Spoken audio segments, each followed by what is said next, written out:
So you hear about the post office spying on us?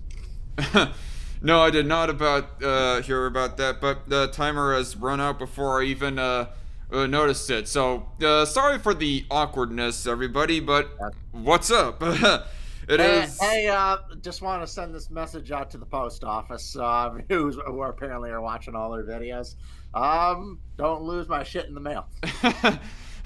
Yes, and so sorry for the awkward opening right there, folks. Don't know if you saw me as I was getting dressed up the rest of the way in my cheesy get up here, but yeah. I am the Dark Conservatarian, and this is my co-host, Loudmouth Reviews. I'm glad that you could join us, Loudmouth. I won't be here for long, but hello. All right. Yeah, sorry for everybody, and actually, before I get started any further, sorry to Lonely Wolf out there that I could not use your rendition of Nights in White Satin by the Moody Blues for my stream starting soon footage. But biggest reason why I couldn't do that is because of copyright because of a copyright claim on that music. Lonely Wolf, your music is just that good that people thought that it was the real thing, or the bots thought it was the real thing. But instead, I used Adrian von Ziegler's Wolf Celtic music. Hopefully, I don't get a copyright infringement on that. And so, yeah. Anyway, so this live stream is brought to you by patrons like you. Cat Chat, The Conundrum, and Mikhail the Stray Cat are the three main patrons for right now. I still have to polish off of what the actual benefits are for being a patron of the channel. But if you are interested in supporting the channel at all, link for my Patreon is down below. I also have a subscribe star, although that is not fully set up yet. Also, my BitChute channel. If you go on BitChute and search up the Dark Conservatarian, you cannot miss it. I don't have it linked down there, mostly because I guess I hear from my 2 cents that YouTube kind of shadow bans videos that link BitChute stuff. But anyway, so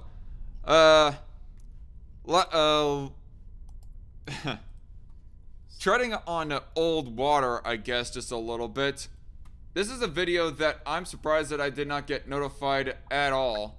Is a video by Abin Preach from last year talking about the race riot, or the Floyd riots more specifically, of last year. So it's a bit of an old video, but I still think it's a rather relevant one, as they're responding to Steven Crowder on some of the stereotypical race talking points that conservatives and liberals throw back and forth to each other. Steven Crowder, of course, is not allowed to make offensive jokes. Left-wing comedians, they do all the time, but it's bad when Steven Crowder does it, right? Right.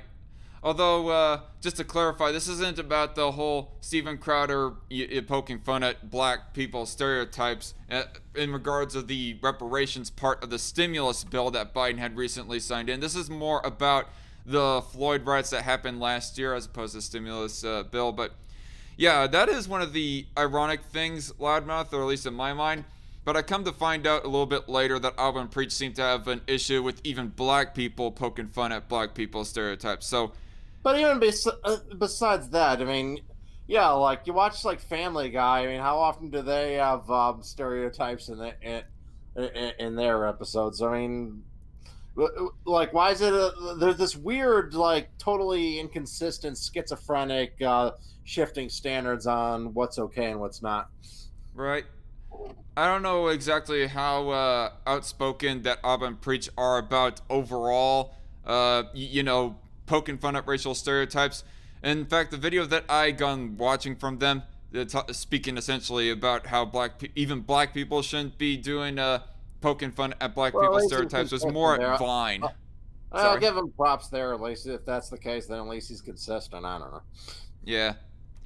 But, getting off of that subject, though, because it is an old subject that I've already beaten to death on on a couple of episodes very recently. But yeah, so again, a bit of an old video, but it's still heavily a relevant one, considering that the race debates are still ongoing, especially with there being like a new sets of riots happening this year in response to oh god. In response to Ma'Khia Bryant, for one thing. And there was also the what was the Dante Wright, that's the name of the other guy. And I think there were like even riots in response to whatever that kid name was. You know which one I'm talking about, right, Loudmouth? The one who threw a gun very quickly, and the police officer thought that the kid was going to like point the gun at him, and so he shot him. Hello? Oh, he left on me. I kind of wish that Hugh Loudmouth would do a little bit of a better job of notifying me of when that he leaves, but nonetheless, it is what it is. See you later, Loudmouth. Thanks for being on, even if it was ever so briefly.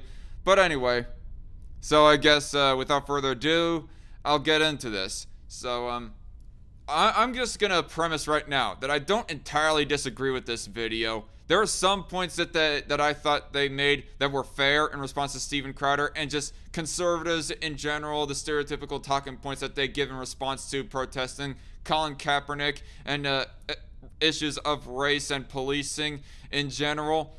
But there was just some other things that I felt like I had to respond to or clarify on as to what the reasoning is, as to people in the conservative base or people on the right in general, why they go saying the talking points that they go responding to or trying to say it's ridiculous. Anyway. Today's topic, Steven Crowder. I saw a video he did and wanted to react to it, so this is our response. Look at this right here. You can clearly see this was, just to be clear, before I've been here before, it was not an indoor-outdoor patio. It was Black Lives Matter riots. People are saying, well, you know what? This is what we have to do because peaceful protests aren't allowed. When Colin Kaepernick peacefully protested, you told him to shut up. No one has a problem with Colin Kaepernick going to a park and taking a knee. Just to clarify, I did not watch this video. I only listened to it twice, mind ya. But just the looks on Preach's face right here. I think he's reacting about how Steven Crowder said that Colin Kaepernick should shut up, and I would not blame Preach for like sort of getting that impression anyways of people saying that Colin Kaepernick should shut up. But really, to clarify, as Steven Crowder will kind of clarify here in a bit, it's more the issue that he was doing it within a private business during a privately arranged event, that being like an NFL game. More the issue that Steven Crowder and people within his base had with Colin Kaepernick at the time that he was protesting, not at the idea that he was protesting in general. But anyway, I digress. People need to be clear. The problem there wasn't with a peaceful protest. The problem there was with a man who was paid to play football, hijacking a multi-million-dollar job to make a political statement. And people have the right to vote with their dollar and not support it. He's getting kind of heavy in the breathing, I just wanted to point out there. Colin Kaepernick. Man, if you don't get your whole persona out of here. Okay. Weird cut there. I wonder what it is that Preach said off air that they decided to edit out. Like, I'm not going to make any assumptions on what he might have said, kind of letting his anger somewhat get the best of him or whatever. But I'm just wondering of what his full reaction was to that. And also, I might want to clarify again to anybody who might be watching this stream without watching the past streams of where I talked about Abba and Preach. I'm a subscriber of theirs, and I like most of their content, honestly. It's just recently I've been having the algorithm recommend me a whole bunch of stuff from them that I more disagree with than agree with. By the way, I do not know, is it me or is my live chat not working on my YouTube browser? I just gotta check this very quickly. Like, I'm not getting, I got like 10 people watching right now, 4 likes, but I'm not seeing any chat comments right now. I wonder if the live chat is even working for my for my studio browser of the stream. Any chat comments right now? Holy shit! Yep. There's a whole bunch of live chat comments here that I apparently missed out. Oops. Like, I would show you guys what I am looking at, but, actually, no. I think I can, like, show you guys without showing, too much, stuff that is sensitive. But, if you can, like, see that? See that? You see my browser right there, right? As far as the, studio browser goes. Look at that. The live chat. It's blank. It's fucking blank. And my phone is not blank. So I can see your chat comments on my phone, but I cannot see them on my YouTube browser for some dumbass reason. I don't know if that's an issue with me or an issue with YouTube, but anyway, I can see your chat comments now, folks. So, hello, everybody. Blind Girl, Red Feather, Green 100 to Mighty, Red Feather, Aircraft Sparky, JC Armitage, Myth Cuttlefish, man, mostly a bunch of girls in the live chat. Charles Morrison, newcomer, I guess. Welcome to the show, Charles Morrison. But yeah, sorry for if it seemed like I was ignoring your chat comments or whatever, but I wasn't intentionally. It was YouTube being a spurg with me. Blind girl saying I've got blue balls. What the fuck? Wow. That's quite an edgy take right there, blind girl. I did not realize that you were coming out as trans right now. All hail DarkCon, says blind girl. Yes, all hail me. I am in fact royalty. You all shall bow your heads before me. Blind girl says DarkCon is Canadian. He's saying Downey a lit. No, I'm not Canadian. I'm from Kansas. I've been born and raised in Kansas. Fake ass and Queefa is on. Where's DarkCon? Says Aircraft Sparky. Go to Odyssey. They shadow ban everyone. Wait, Aircraft Sparky. Odyssey shadow bans everyone or YouTube shadow bans everyone? I'm looking at your chat comment right now, and your chat comments are in progression. You go from saying go to Odyssey and then say they shadow ban everyone. It's just I do not know if the flow of your chat comment was intended there, but anyway. Red Feather says DarkCon doesn't say hi to his chat. 2 out of 10. Like I said, sorry about that, Red Feather. I was consistently looking at the live chat and I wasn't seeing anything. Are you ignoring me? Says blind girl as well. Sorry, everybody. I'm catching up here. Is why that we are paused here for a second. Myth Cuttlefish says I like Alba and Preach, but they're Canadian. So, well, I originally did not even know that Alba and Preach were Canadian, but either way, whether they're American or Canadian, I still like them. Cuttlefish, yo, hey Red, hello blind girl, hey Cuttlefish. Aircraft Sparky says only the best riots happen in the U.S. Indeed, right? Riots are no protests, says Myth Cuttlefish. I will agree. Riots are an attack, an unorganized, unspecific attack. You might as well call them. Riots are. Aircraft Sparky, riots are mostly peaceful. Colin Kaepernick could shut up. Myth Cuttlefish says, I saw that video. There was nothing offensive to an American in it for Canadians. Okay. Aircraft Sparky says, Colin Kaepernick should shut up, not because his opinions are bad. It's about when he decides to talk, right?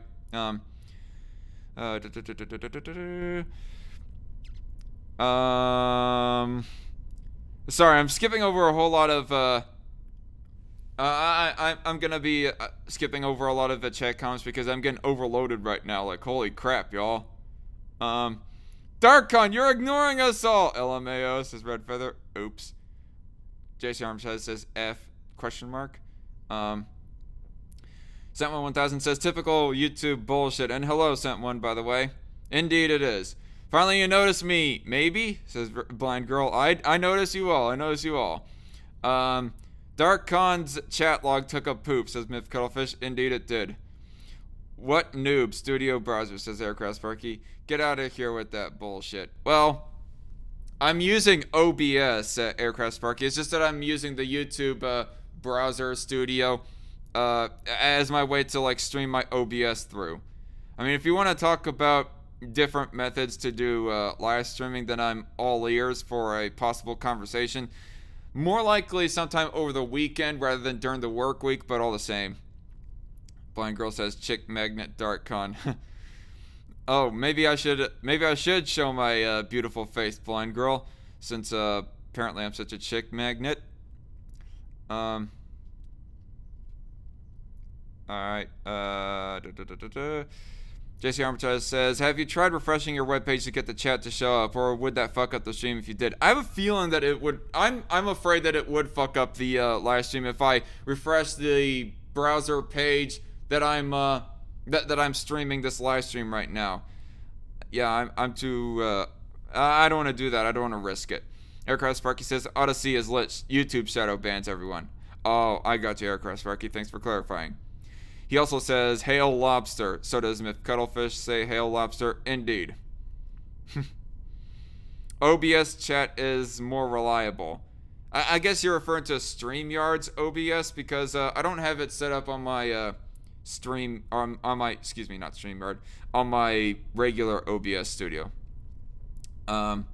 Anyway, I'm going to put down the chat for a little bit just to respond to more of the video. But I'll get more to you guys as a chat comment here in a few minutes. But anyway, enough dilly-dallying. And again, thank you all for joining. My problem with that, you say he was making a political statement. What is the national anthem at every sports game? Is it not a political statement? Is it not a form of patriotism? So let me get this. You know, they are technically right. I mean, the idea of pride in your country is, in your own country that you currently live in, is one of the lesser political statements or lesser political expressions or beliefs that one could have living within a country. But it still is ultimately, by definition anyways, a bit of a political statement. Pride in your country and whatnot.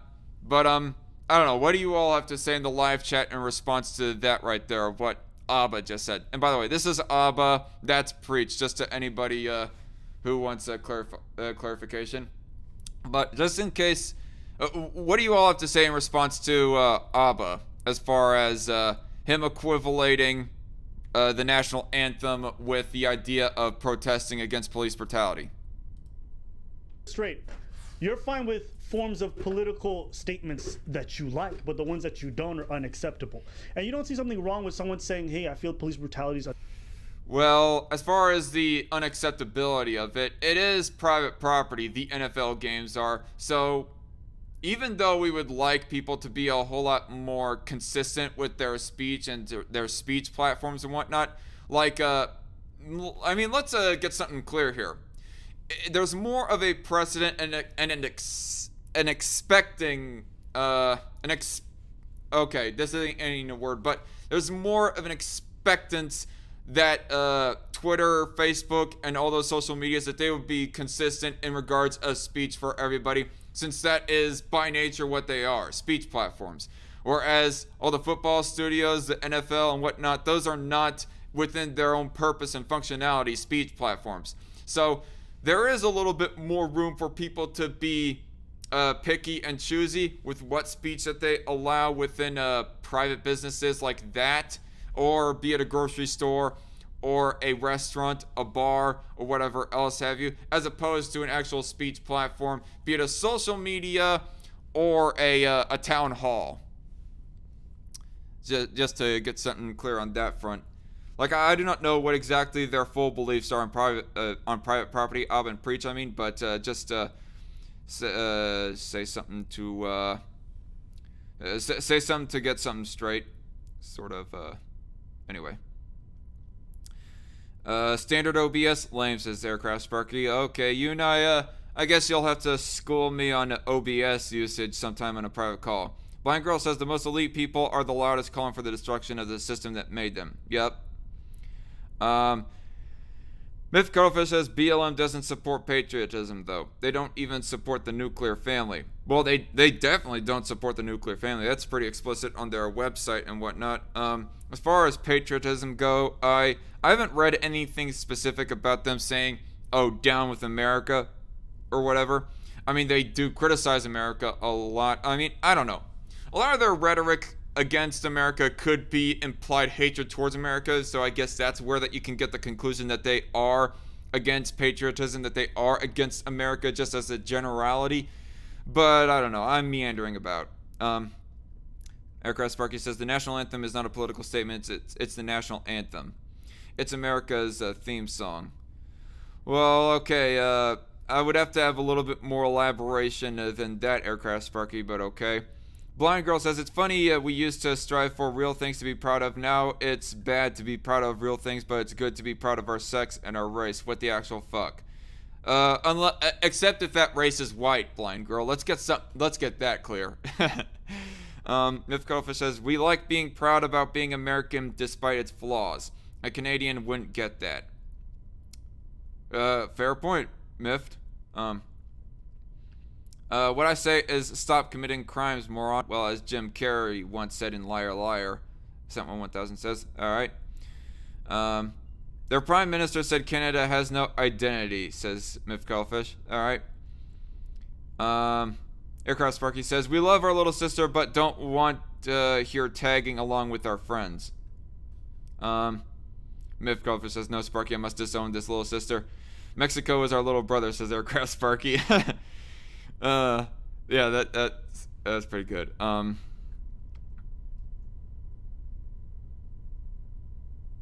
Alright, I think that's where I'm gonna leave it at as far as addressing the chat goes for right now. But let's move on. Unacceptable. I'm going to do this in a peaceful manner on a public, and people went nuts. All right, people, even veterans, were fine with what he was doing, but everyone else went crazy because they didn't want to. I know that there's a select few of veterans. I mean, and veterans by definition, yes, they fought for his freedom of speech. Heck, they even fought for the idea of businesses being selective with which speech they allow or don't allow.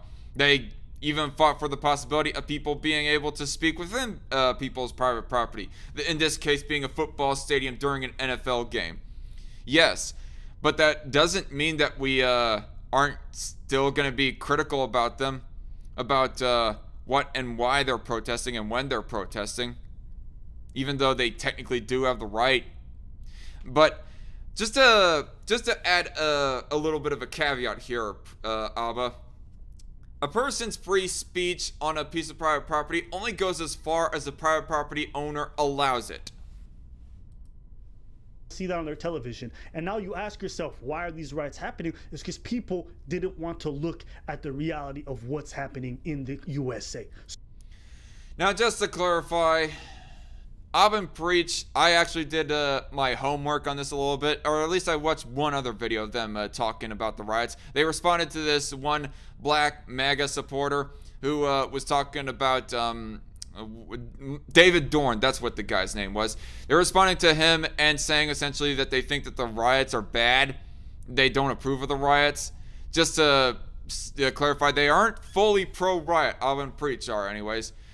But they do sort of overly empathize with the riots and handle the riots and criticism with them with kitty gloves. And that's one thing that really annoys me with people. People who will technically say, I'm against the riots, I think they're immoral. Oh, but I'm not going to flat out condemn them because I understand them too much and I don't want to enrage people on the left to make them think that, oh, I'm against their cause, full stop. Whereas people on the right will be all like, their cause is fine and dandy, but their methodology of practicing or of expressing that cause, pushing for that cause, is wrong. In this case being rioting on private property, definitely, but even some cases of public property. Anyway.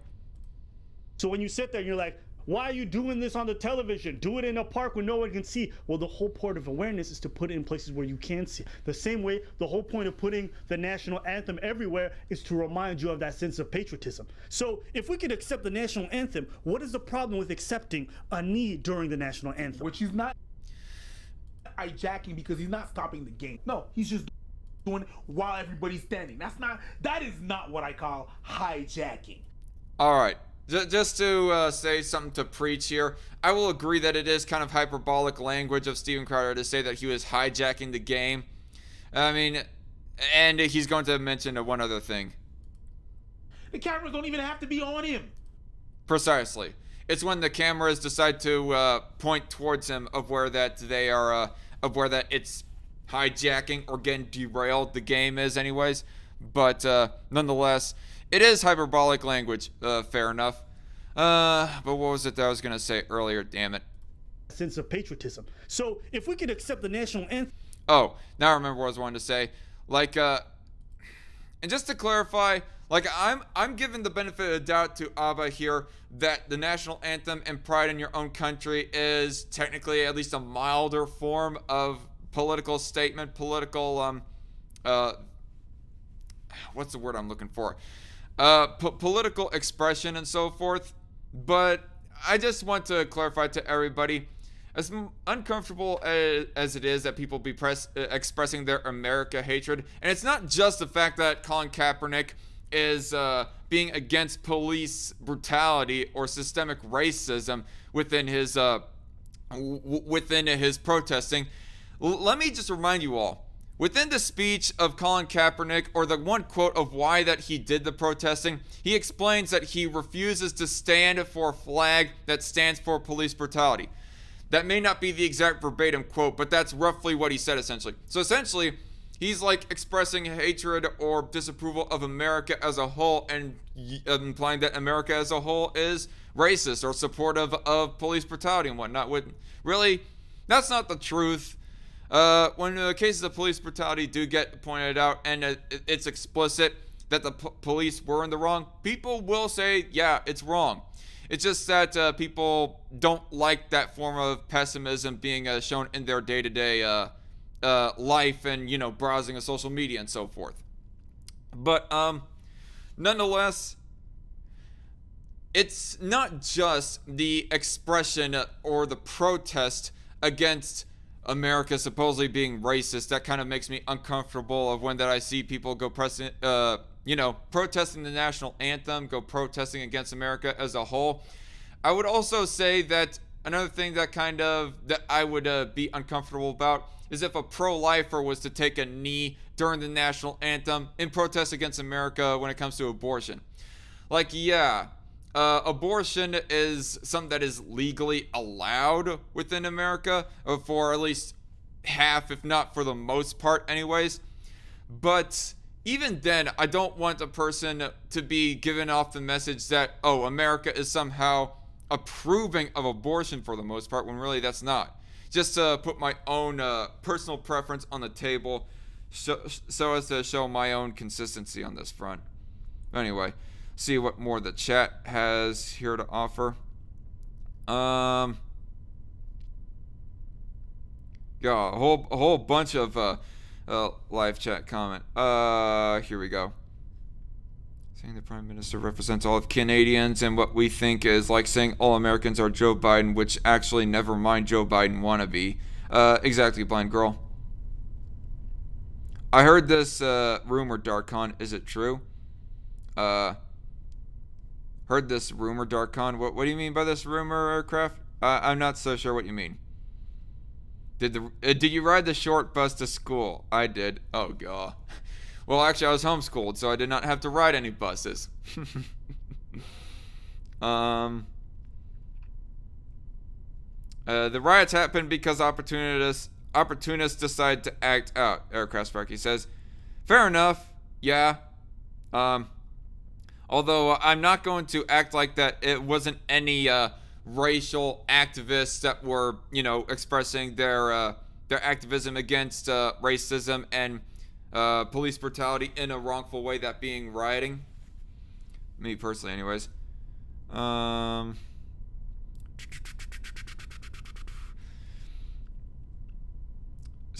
says, if I had employees who kneeled during the time he was working for me, I would have fired him or her on the spot. All right. Yeah, that's another fair point, 1000. I mean, what is the purpose that the NFL owners have for the for football players? It's not to be expressing political opinions. It's to be playing a football game. And you just have to go through the motions of the political anthem, like even if it's like a phony allegiance to the national anthem.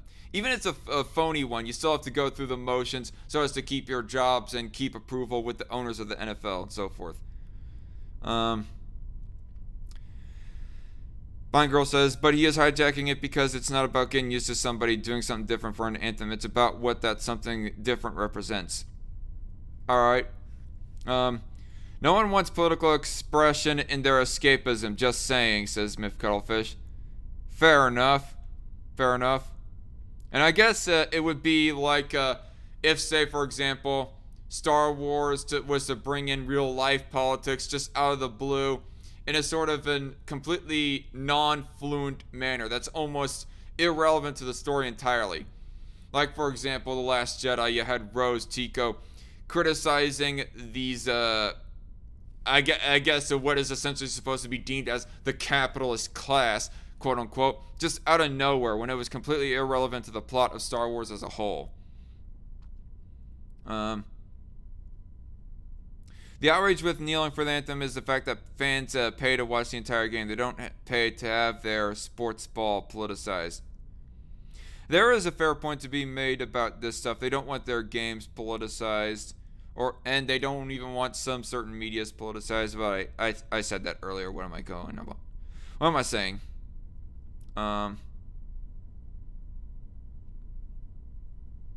Black pill rises, says Aircraft Sparky. No lives matter. Right? Alright.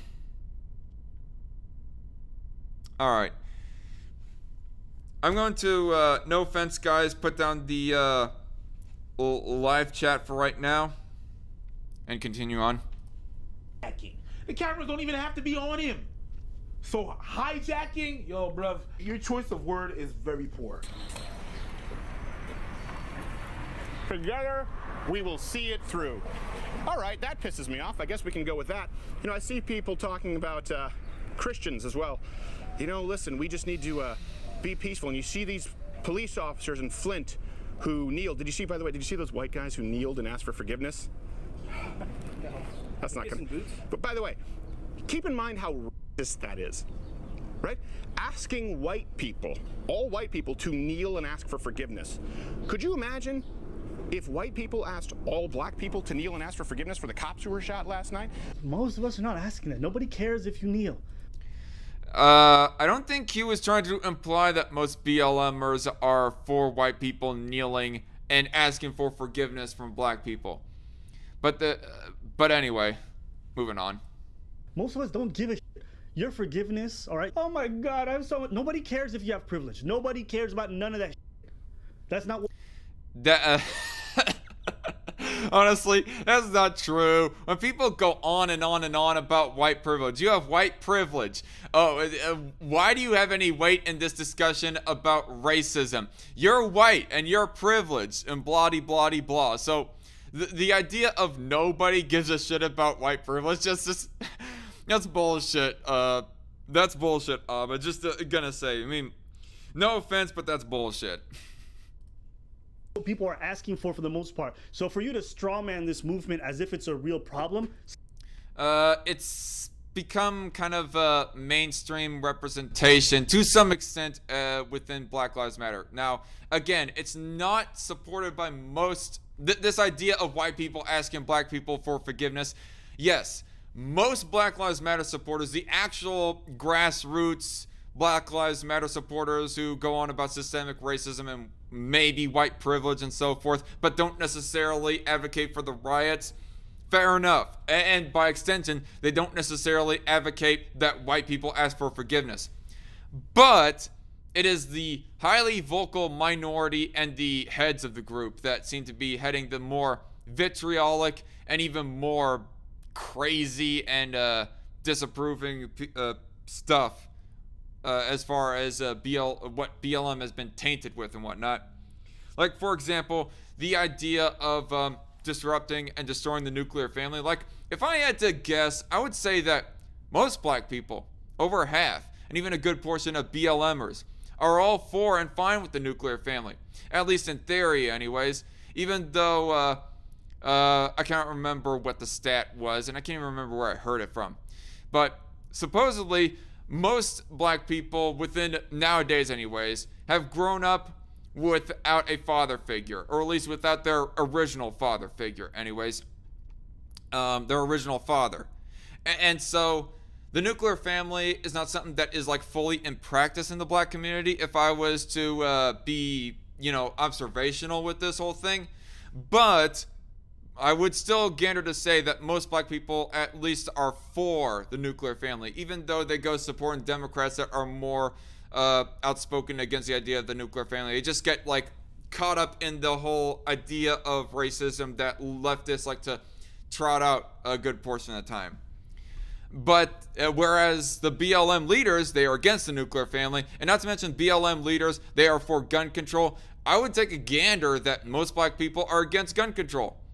At least the more extreme forms of it. You know, extensive universal background checks, banning assault rifles, or assault rifles, quote unquote. Anyway. All this is designed to divide us all, says Aircraft Sparky. Oh, right. Come to me, sweet meteor of death. Precisely. He skipped over the spicy stuff. Yeah, I mean, they're more fickle about losing monetization than Steven Crowder is. So they bleep out and censor out a whole lot of dialogue. Like whenever there is a curse word, or even the mention of the word racism. I don't know why, but they even bleep out the word racism on their videos. And racist. Alvin Preach too, I mean. Myth Coldfish says, that was hilariously pathetic. That crowd of kneeling white people was wild. Yep. I was all wrong with that. Aircraft Sparky says that white privilege is a myth. Black oppression is too. Black people in modern America is not oppressed. I pretty much agree, Sparky. As a generality, black people are not systemically oppressed. Even in spite of the little anecdotes that might exist out there that leftists might want to point out. More likes, please, says Myth Cuttlefish. Yes, if for all of y'all who are watching, just a little reminder, don't forget to hit that like button down below. It helps in the algorithm. And if you have not yet hit that bell notification button and set it to all, go ahead and do that right now as well to keep yourself notified of whenever I upload stuff. I find it hilarious how one of the founding members of BLM just spent over $3.5 million on 4 homes. Yeah, I heard of that too, Sparky. Ever wonder where all that money for BLM went to? No? You skipped the spicy chat. Hee hee. I guess so, Sparky. I'm not keeping very good track of the live chat right now. Just going over the stuff that catches my attention personally. Anyways. Stop. It's not the reality of what's going on right now. It's not the white people. It's 42 minutes. I need to speed along with this a whole lot faster. Let's power through this. the organization of policing. Even if I see a black cop, I'm not good with it. I'm gonna be a bit, cause I see a cop. Because again, well, you two might not, tackle the issue of racism and police brutality like that yourselves. But I want to point out, I have argued with plenty of people who do go on about the talking point of white police officer shoots black man. And you know what? A lot of the mainstream media, Young Turks, are famous for espousing that line of logic. Yet another story of a white police officer shooting a minority, shooting a black person, a Hispanic person, or whatever else have you. I mean, you two might not care about that little side of policing and police brutality. You know, the fact that it's a white police officer that does it or whatever. But a lot of other leftists do. And I'm not saying that Alvin Preach are leftists, by the way, y'all, just to clarify. In case any fans of Alvin Preach come to my comment section or whatever, I realize fully that Alvin Preach are, for the most part, centrists. some of them were shot by white people. I understand it, but not all white people, certainly not in 2020, are guilty of the sin of slavery. As far as am I going to kneel in a sign of peace to de-escalate? No, I'm not going to kneel and ask for forgiveness for something that I've never done. But I would like to sit down and talk with people. I would like to sit down and hear what the grievances are and what the goal is with this. The First Amendment allows you the right to protest. But that also, it requires, it should necessitate petitioning, right? The right to protest and petition. Well, what are they petitioning? Justice. Okay. Derek Chauvin was charged with third-degree. Derek Chauvin, I don't, y'all, that annoys me. His pronunciation of Derek Chauvin's name, Steven Crowder, I mean. And you know what? For that matter, I don't like Sean Fitzgerald, the actual Justice Warrior's pronunciation of Derek Chauvin. He keeps on pronouncing it like Derek Chauvin. Chauvin? How do you get the pronunciation of Chauvin? I look at that name and I read Chauvin because it's A-U. A-U, as I typically know, anyway. Murder, they're investigating the other police officers. And by the way, from the top down, from Donald Trump. He pronounces it that way because he's French Canadian, referring to Steven Crowder, I guess. Alright, Sparky, thanks for clarification. Is that not justice? What do you put? Do you need him to be hung from the gallows? This does look like willful ignorance. That's not what they're asking for. If you think that people are still protesting because of George Floyd, then you aren't listening. And this is what I said in the other video. Well, I don't think it's so much the peaceful protests. Peaceful! Keyword right there, people. Peaceful protests that Steven Crowder is expressing vitriol at. It's the riots and, the violent protesting that happens in regards of George Floyd and whatnot. And even though that George Floyd is not the only thing that people are protesting about, he is like the face that people are carrying around in these protests a whole lot for the most part. So that's where the idea comes from, that a lot of this seems to be an inspiration of George Floyd and so forth. But it's more of the idea. I would not word it the way that Steven Crowder did, just to clarify. I would word it more like, I don't want them to be rioting, just full stop in general. I don't care what it is that they are protesting. Well, rioting on private property more specifically. Now, if you go rioting against a piece of public property towards the people who are more responsible for your grievance, that's more understandable. I just want to put that out there in case anybody wants to go pointing out the Boston Tea Parties of 1775 and so forth.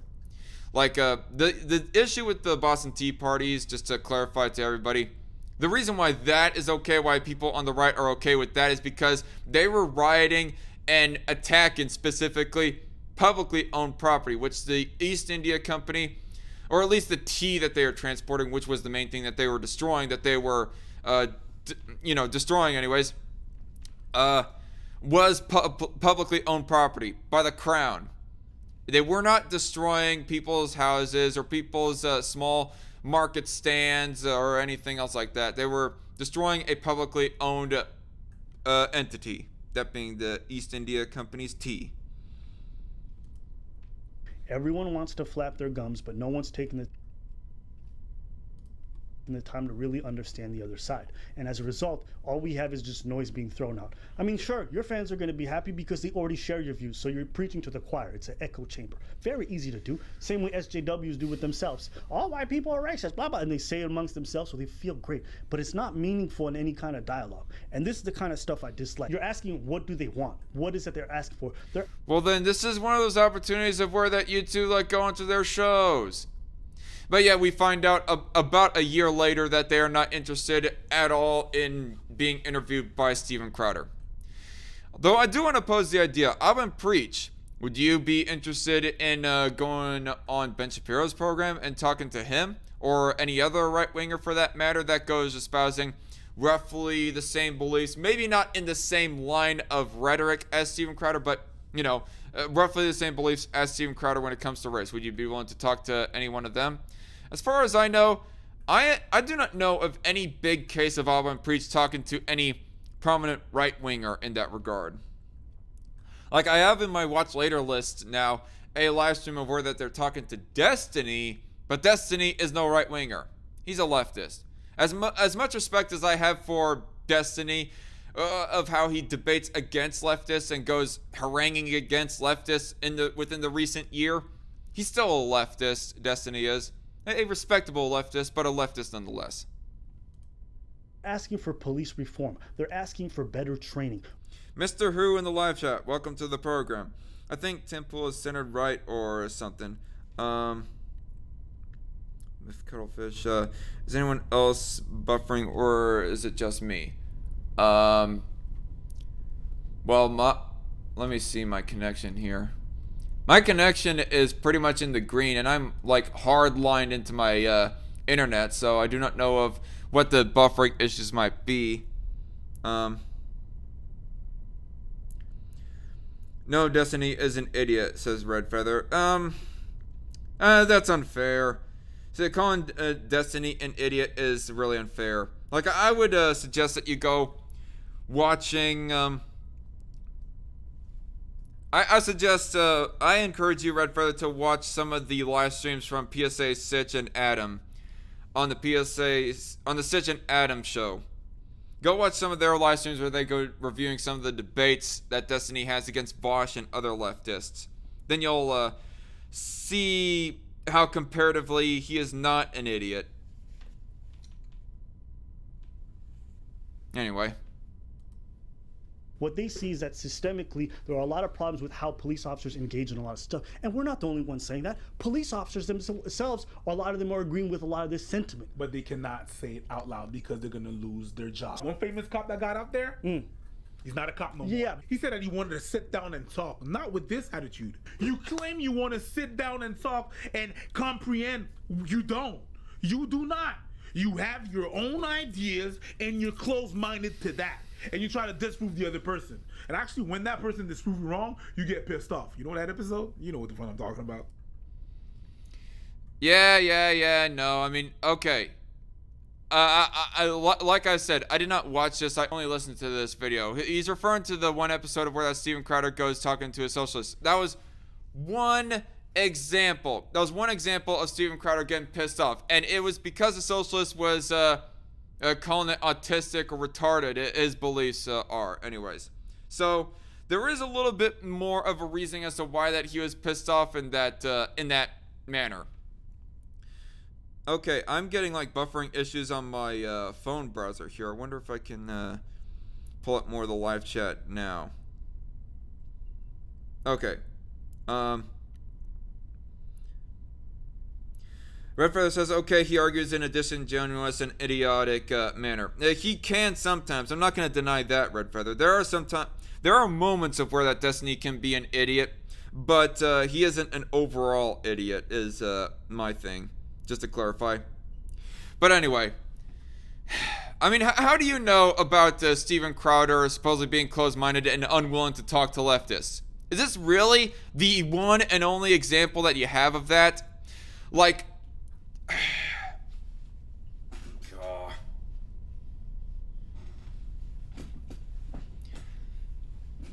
like I said, Steven Crowder was getting pissed because the guy was throwing ad hominem at him. Don't be so disingenuous like that, Preach. Come on, get off your high horse. Yeah, he looked like a fool on that one. The point is, you do not want to sit down and listen. He did not handle the the ad hominem in the coolest manner that he could have, Steven Crowder, I mean. But like I said, that's irrelevant to the point. He was not getting mad at him for like expressing his socialism. He was getting mad at him because he was being an arrogant prick. Let's be honest. The college student was being an arrogant prick. You can point out examples of Steven Crowder possibly being a little bit arrogant passively towards the people that he talks to in his change my mind segments and whatnot. But he wasn't being, as far as I've seen, he hasn't been as explicit in his arrogance as the one college student right there did. So let's be real, Preach. Come on. Caught up, whether it be our political views or ego wanting to maybe relinquish some ground, that we're not willing to concede that the other party may have a point. And people are like, well, officers don't just shoot black people. Okay, great. We're not asking for police brutality to end just against black people. We want it to end, period. There's no black person out there that's like, we want police brutality to end against just blacks, keep killing the whites. Nobody's saying that. So if you really think that police brutality is a problem, then you should have no problem with this movement because it benefits you inherently. I don't understand these counter arguments. There's not a complicated aspect to this. And this is the big part that I wanted to respond to. Is Preach going on in response to all the people who go saying, oh, white people get oppressed by the cops too, or whatever. Here's the thing. Whenever a person goes talking about police brutality and just in general, they go talking about racism within the police and go saying that this is an example of how that America is systemically racist and whatnot. It's not just a talking point that leftists will bring up of, oh, police brutality bad. They go saying that police brutality is inherent within America. Or at least that's the implication anyways. That's one of the things that is wrong with America. They can say that's something wrong that's happening, but they go attaching a whole lot of blame of the police brutality on America as a whole. That's the reason why people go saying, oh, but white people are oppressed in XYZ manner as well. This is so as to kind of water down possibly and refute somewhat anyways the systemic racism narrative that a whole bunch of leftists want to trot out. Again, I'll say. Alvin Preach are French Canadian, says Mr. Who. I guess it's not just America. It'd be the Western world in general. Leftists would go talking about systemic racism anyways and police brutality. For the 10,000th time, I'm not endorsing rioting. I'm not endorsing burning of buildings. Even though in the other video we said we understand it, we never said we endorse it or we're okay with it. Okay, I guess they say it in this video as well. They're against the riots. But anyway, moving on. But I get frustrated sometimes because like people with these platforms just sit here and they're tone deaf and they act clueless. And I'm like, did you do a? They're tone deaf. How often do you look in the mirror, Abba? I mean, let's just asking, just saying. Google search. So all 4 of the officers have now been charged, and people are asking, why do we still need the protest? And I think to myself, do you not realize that the reason why the officers were charged is because people are protesting? Does that not strike you as somehow very insidious that people have to watch traumatic videos online every time a shooting happens? Then that video has to propagate itself and go viral before officers, DEAs, law enforcement, everybody gets involved and all of a sudden charges are dropped? Does it not strike you as odd? Do you think I want to watch fucking videos of men being gunned down by police officers unjustly? But if I don't watch it and it doesn't propagate itself, then nothing happens. Why is it that the only time action happens is when I have to click on videos and get outraged? Why does that make any sense? Well, it's called pressure and accountability. Like, it's because, not mean to like say this in a Christian context, but sin, even in the secular matter, exists in the world. There is evil. I'll use that word. Evil exists in the world, so therefore people, and because of it always existing, people are gonna have to keep in check that evil that happens. I mean, what more do you want on that front, Abba? Just asking. How does that seem to you a system that works? I mean, the idea that Officer Yanez, I'm not going to say that the system works fully, entirely. I mean, sometimes police officers do get off kind of scot-free. Like, I think, for example, in the Philando Castile shooting, the Officer Yanez should have been charged with manslaughter at least. I don't think Officer Yanez, like, shot Philando Castile in cold blood or intentionally murdered him, but he was a chicken shit, definitely. And I would say that he needs to be charged with manslaughter, although ultimately he did get fired, so it's not the biggest injustice that has happened within the country. Officer Yanez anyways. And the one officer who shot Dante Wright is getting charged. Well, actually, that's not relevant to my talking point. I mean, I guess I could like go on and talking about other examples of injustices, police officers getting away scot-free with whatever injustices they are going on about. Ma'Khia Bryant, I would say, is not an example of that. Like the officer, I say that he was in the right within the context of his situation. Michael Brown, Darren Wilson, from the information I know, was in the right concerning how big the guy was and was charging right at him and so forth. I could go on, but I'm just going to move on with this video. That's why I keep telling people this is not about the 4 men being arrested anymore. This is about a judicial system, a policing system that just seems so dysfunctional. Well, if there is like national outcry and national awareness raised to these crimes, that the more and more it's going to end up being charged. Because if something is not being raised as much awareness, naturally, it's going to be swept under the rug. Like, I don't know. I would have to like think my rebuttal to this a little bit more heavily, but I don't know what does he expect it to be punished without people raising awareness to it, without people getting pointing it out and getting, you know, outrage of some sorts? Like, that's not how the world works.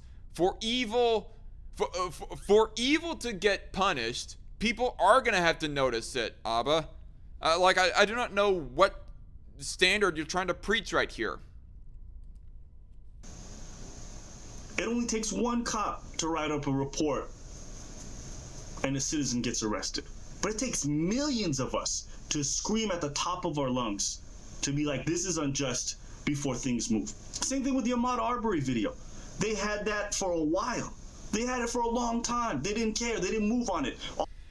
You know, I wish I had some of my co-hosts on here, but I thought it was the case that the people, like, even before the Floyd riots happened, before the riots of last summer that happened in late May, excuse me, and throughout June, July, September, October, and November, like few parts of November anyways, of last year, before all those riots happened, I thought the people who like killed Ahmaud Arbery, I thought they did get arrested and were in the process of getting charged. Like, yeah, they sat on it for a little bit too long, but it was eventually coming about that they were going to get charged. It's just that the prosecutors need a little bit more time in order to gather up a case. Like, PSA Sitch brought up this point in his one video in response to the riots of last year. Said that if you rush the prosecutors, if you rush the police and police departments to punish their employees, that being the police officers, you might possibly end up with them overcharging the police officers, and therefore the police officer is gonna walk scot-free because they go back looking at that overcharging and say, oh, you're actually innocent of what we specifically charged you of. If you rush it, Abba, you're going to get even worse results than what you want. Ahmaud Arbery, from what I vaguely know anyways, they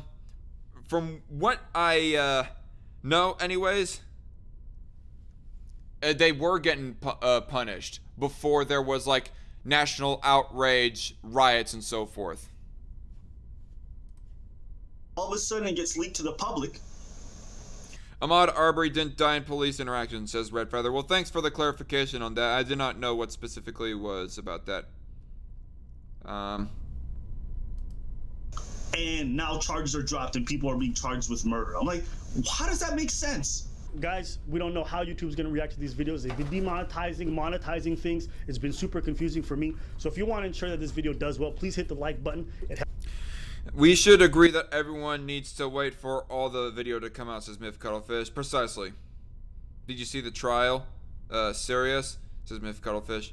Are you talking about the Ahmaud Arbery? Okay, I'm gonna be honest, I haven't looked at the Ahmaud Arbery trial specifically, but I'm just from what I vaguely remember. Okay, this is something that I should probably look up. Yeah, if I look at Ahmaud Arbery trial, then I'm going to probably get some very recent news talking about this, as opposed to news that is that goes back to pre-2020 riots.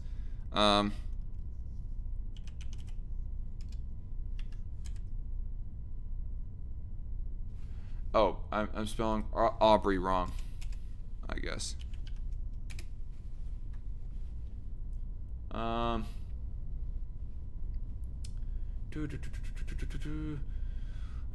Arbery was hit with the truck before he died, June 4th, 2020. January 3rd, 2021. December 15th, 2020. I'm looking at this on DuckDuckGo, by the way.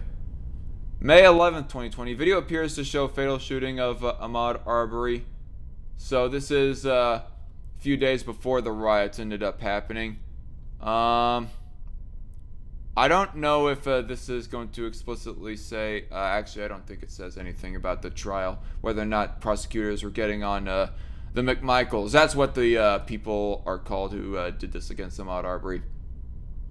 And you know what? I just want to add, by the way, in response to Abba and Preach, like technically they weren't even cops anymore. I'm seeing a lot of articles, but most of these articles don't even have dates on them. Police debunk accused killers claims Ahmaud Arbery.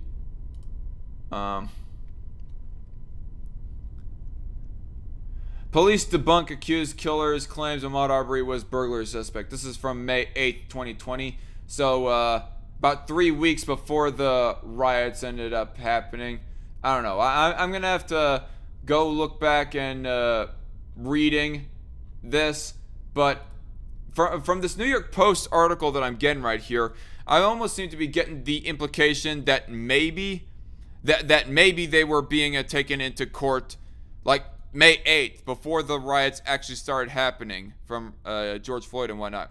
Yeah, you can make the point that they sat on that evidence a little bit too long, but ultimately a case was being made and built up, and they were starting to commence on it before the riots happened.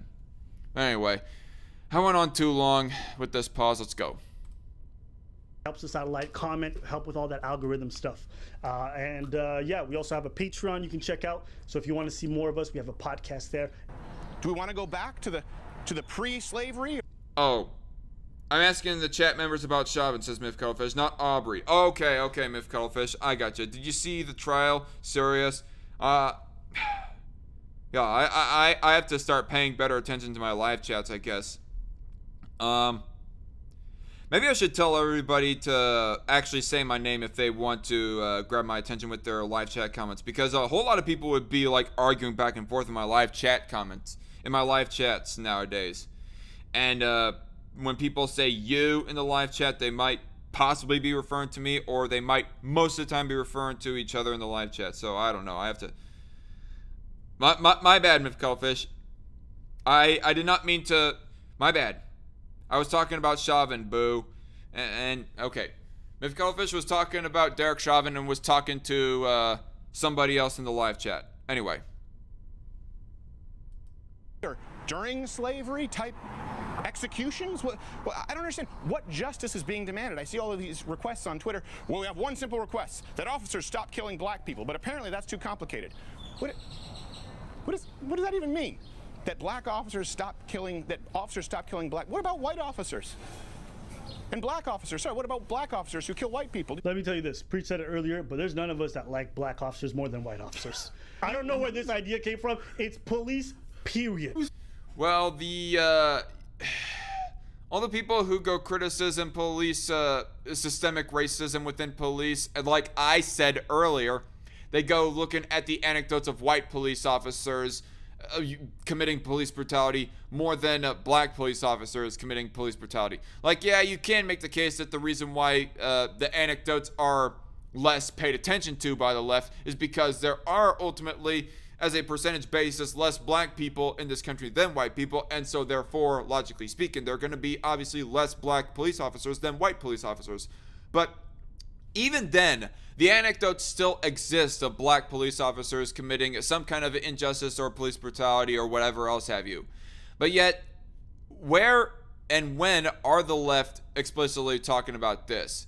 Like, I just don't see these big high-profile cases that leftists, Young Turks, mainstream media, or whatever else have you, talking about black police officers committing police brutality. It's most to all the time them talking about and getting outraged over specifically white police officers committing police brutality. That's not to say that they explicitly advocate that or don't care if black police officers continue on with their police brutality, but it's still like it still goes to show of how like inconsistent their outrage is. Let me just put it that way. We've seen Colors. We've seen Boys in the Hood. We've seen all of those movies. We're not with it. A cop is a cop. So, period. Same thing with the Asian cop that was standing by and you watched what happened. People chastise him as well. It's not about white cops specifically, though. Well, Asians have been considered white people back in what was it, March of this year? So that's kind of a moot point. No. A joke referring to back to episode 200 with Reckless Trucker and whatnot, y'all. White cops are the predominant presence in the police force. Doesn't mean that it's just about that. It's about cops, period. No one said, please end white police brutality against... Nobody's saying that. They said police brutality. You see that one yesterday? The black cop. Yep. Black cop. I'm not repeating myself anyway. Who there was this angry black lady who was punching a white police officer in the face. The white police officer did nothing. You can go find this at TMZ. Then she punched him again, and then a black officer. I'm just gonna point out TMZ might not be, is not exactly a reliable news source. Like, I'm just going to comment, like, back when I did my my video talking about the Floyd riots and the Derek Chauvin incident, you know, of killing or at least committing manslaughter against George Floyd, which, by the way, to sort of address the chat just a little bit, to sort of address the chat just a little bit, yeah, I think that Derek Chauvin was in the wrong and negligent with how he handled George Floyd, and he should have at least been charged with manslaughter. I don't think he should have been charged with second or even really third-degree murder, really. He should serve jail time, but I think they ultimately overcharged him. From what the evidence is presented by Actual Justice Warrior, if any of y'all watch his YouTube channel and so forth. Derek Chauvin is not free of fault. Let me put that to the live chat. But to address more to Steven Crowder, he goes citing TMZ. Bad idea. Back in my video talking about the Floyd riots, I cited TMZ to talk about how there was an example of a business owner trying to defend his business from rioters. But it turned out, no, it was with a machete, too, by the way. A business owner was defending his own property with a machete against rioters. When it turned out a little bit later that, no, it wasn't an actual person defending their own business. It was just some dude looking for trouble, just looking to kill some random protesters or even kill some rioters. Like, he was going out of his way to kill some rioters. He wasn't defending his property necessarily, but anyway. Knocked her unconscious, or as I call it, a happy ending at that point. You know why that officer did that? Because he knew that if that white officer responded to a woman who was pummeling him, he would be the next Derek Chauvin. You're really good at taking just one example to disprove your point. Just to disprove your point, you take that one example that satisfies your need and that goes with what you're saying. You know damn well that's not what the we're talking about. And yours is going to be instances of people and the citizens going abroad, and that is not what we're talking about, and you know it. Hold up. There's plenty of footage. I wish you'd clarify what he's actually trying to respond to Steven Crowder on. I don't even know what exact point Steven Crowder was trying to bring up, but anyway. I've gone too long on response to this video. We're just going to try to power through it. Of black officers punching and pushing black people. All right, it's all over the internet. You can find it right now, even during these riots. Easy. And they're not turning into the next Derek Chauvin. So where that came from, I have no idea. But I do think that this video was poorly thought out. My honest opinion. And my honest opinion is that this video of yours was poorly thought out too, Abba. So I think we're kind of square. Well, he's not talking to me or responding to one of my videos. So I say we're square. That's loose, wrong terminology. But anyway.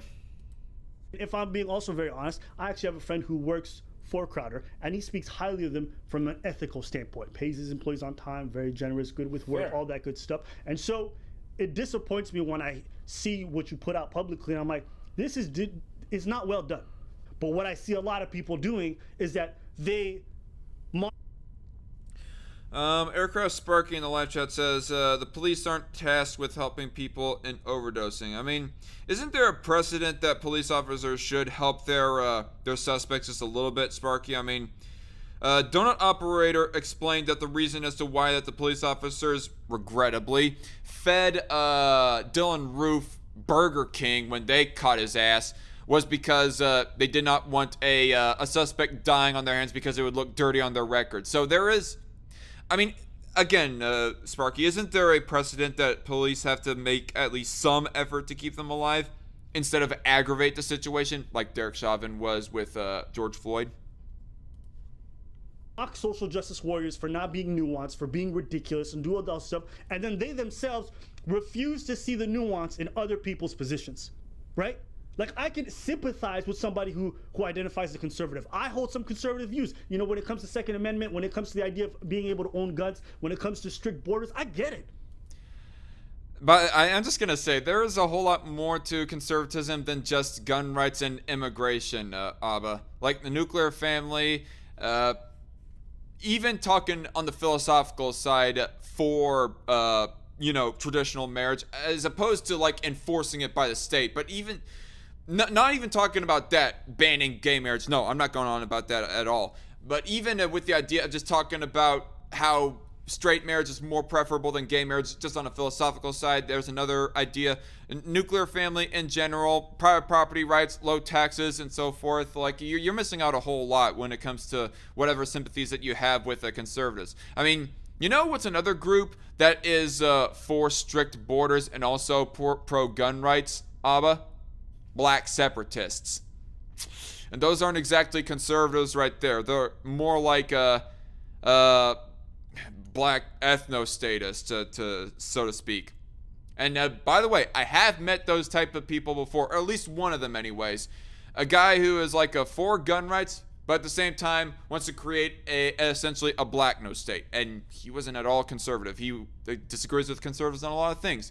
The ideas when it comes to LGBT issues, private property rights, etc. But it bothers me that people on the other side are like, nah, these riots, it's all riots. Yeah, Black Lives Matter, it's inherently a terrorist organization. What are you talking about? Do you not recognize that you engage in the exact same rhetoric that you condemn on the other side? Do you not see that? Listen, I don't even know why you're so mad, because he's doing this on purpose. This guy, he's a smart man. He knows what he's doing. He knows exactly what he's doing. I didn't say otherwise. But he passes himself as virtuous. Yeah, absolutely. So that's... Police should not ever give Narcan. They are not medical professionals, says Aircraft Sparky. Is that in response to me or just to Elise and Mr. Who that you are arguing against in the live chat, Sparky? I'm a little bit confused. Then you should know police shouldn't be administering Narcan to just anyone. You don't give that stuff to people all willy-nilly.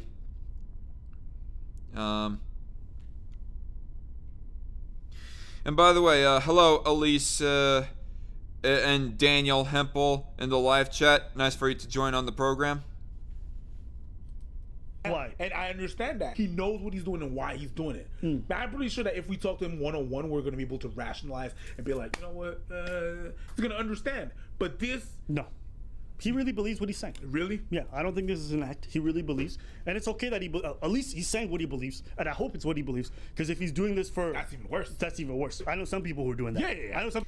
Mr. Who says agree with DarkCon. Just to clarify, Mr. Who, I guess you're agreeing with me on the idea that Derek Chauvin should not be aggravating the situation with George Floyd.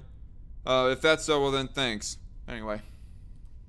People who are having some of the dumbest takes I've ever heard. But why are you guys hurt by the death of like that Officer Tatum dude? He had a video that he put out where he's like, I get that people are upset with this situation that they saw with the black man that was under the knee of that police officer and he passed away. But let me say this, man. Let me just say this.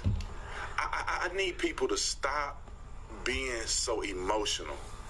If you didn't know that man, you weren't concerned, and I'm just giving my opinion, take it or leave it. If you weren't concerned about that man when he was alive, I don't think it's important for people to go up and beyond and try to act like that's their boy or something. I'm just keeping it 100. You didn't know that man his whole life.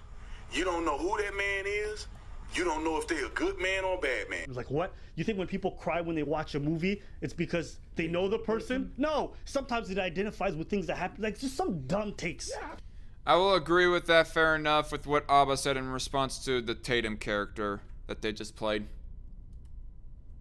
But some of it's disingenuous. With this one, I'm like, it's just disappointing because you're engaging in what you claim is bad. But he treats the whole thing as a joke. It's a joke. It's really a joke. The way he does it, the tone of it, you know, everything is like a joke. He's being very sarcastic about everything he says. So it's just a joke to him. In Louisville, these men linked arms to protect a police officer who got separated from his squad. Outnumbered and surrounded, you can see the concern on his face, but he's shielded until he can get to safety.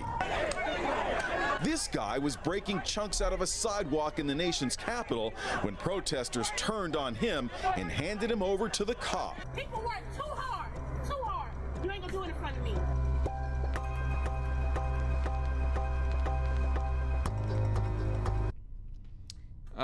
Black protesters are begging white people to stop destroying stores and public properties. Well, it's I don't like the framing from the Now This video that Ab and Preach are playing. It wasn't just black, it wasn't just white Antifa super soldiers that were destroying private property. It was black BLMers as well.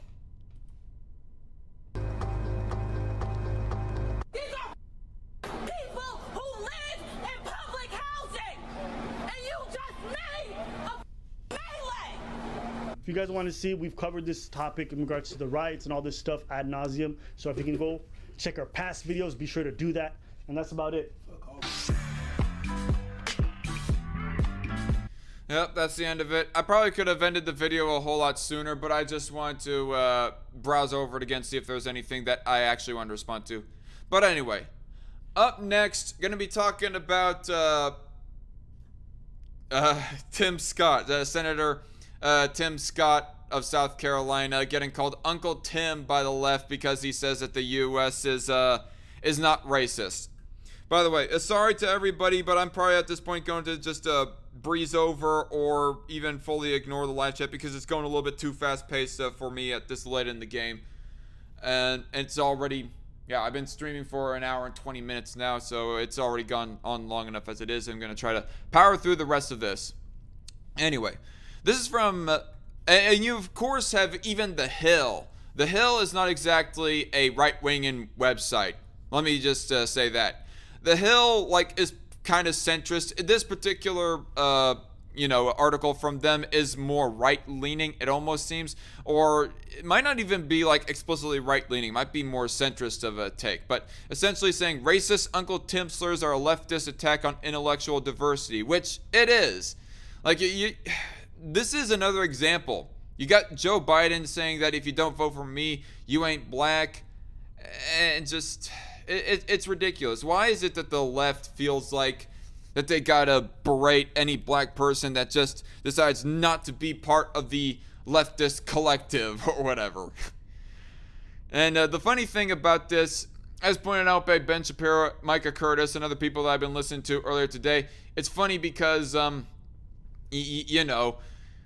Tim Scott going on about how America is not racist, and what does the left do? They try to facilitate the racism within America themselves by calling Tim Scott an Uncle Tom, or more specifically an Uncle Tim, just for having a difference of opinion on the racist narrative in America.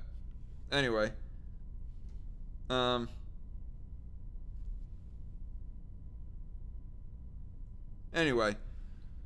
I pre-read this article. I have it linked down below if you all want to read it. It's a fairly quick read.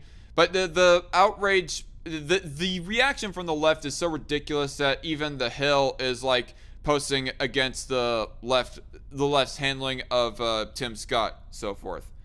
What else was I gonna say?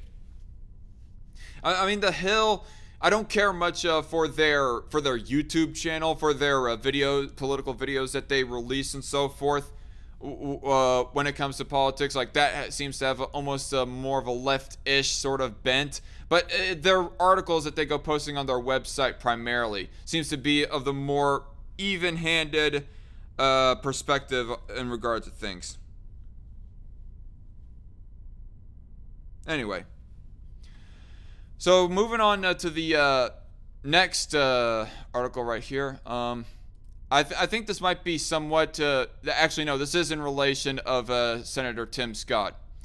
Washington Examiner. Democrats are backtracking over claims U.S. is a racist country. One line in Senator Tim Scott's response to President Joe Biden's address was so effective that top Democrats have begun to use it, with some qualifications themselves. Hear me clearly, the South Carolina Republican said last week. America is not a racist country. It's backwards to fight discrimination with different types of discrimination, and it's wrong to try to use our painful past to dishonestly shut down debates in the present. And you know, I actually saw a video that was released on Odyssey of where that Kamala Harris slipped up and said in an interview, I can't remember which mainstream outlet it was, but saying essentially that no, America is not a racist country. So there's one example in which this article goes on about, I suspect anyways. Since then, several prominent Democratic leaders have echoed that America isn't a racist country, starting at the very top. I don't think America is racist, Biden told NBC's Today Show in an interview that aired Friday morning, but I think the overhang from all the Jim Crow and before that slavery have had a cost. It had somewhat of a cost, but that's not necessarily that's not the narrative that all the woke left likes to put out.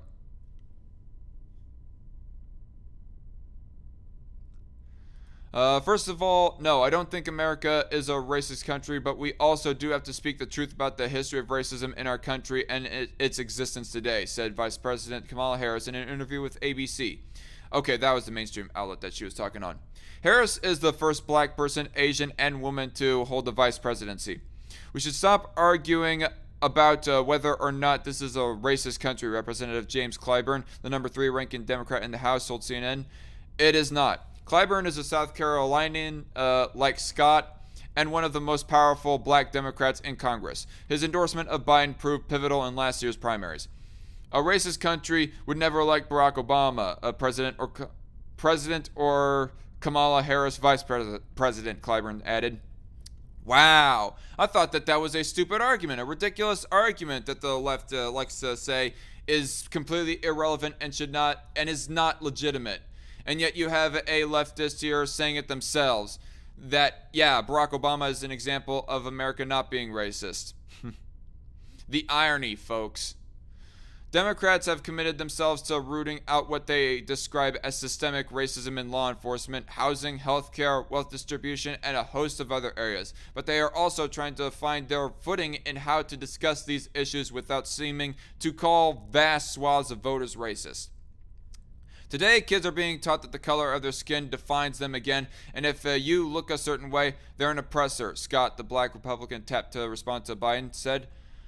From colleges to corporations to our culture, people are making money and gaining power by pretending we haven't made any progress at all. I mean, that seems to be what the general attitude is, yeah.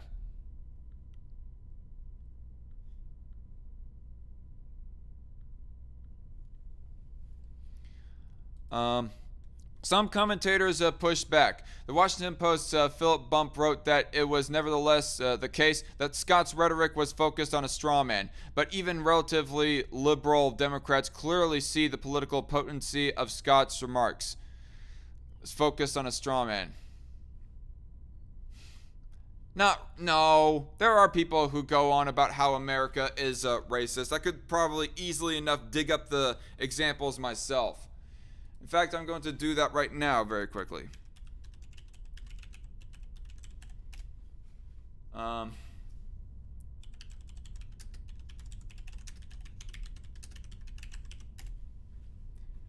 Reverend Wright is probably a staple example of somebody calling America generally racist.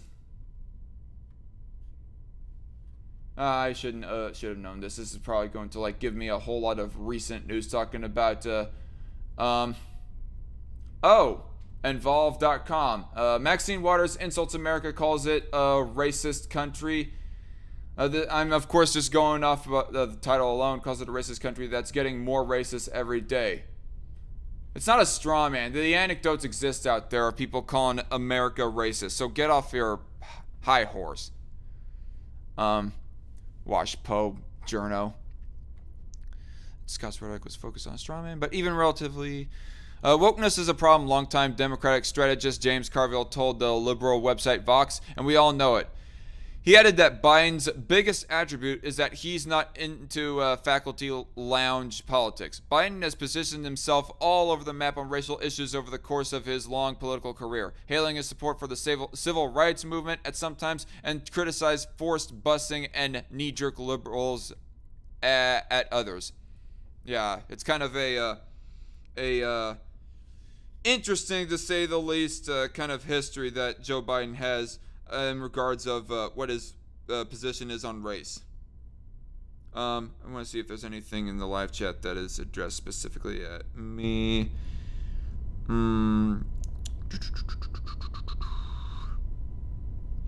Daniel Hempel says, the left, when they cannot argue, they call you a racist or a race traitor. They still sound like the Klan. Kinda, yeah.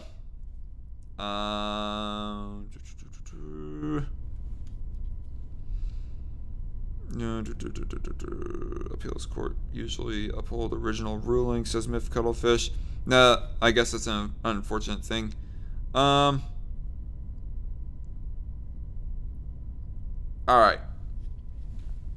I was trying to see, it doesn't look like anything is addressed specifically at me, so we're going to continue.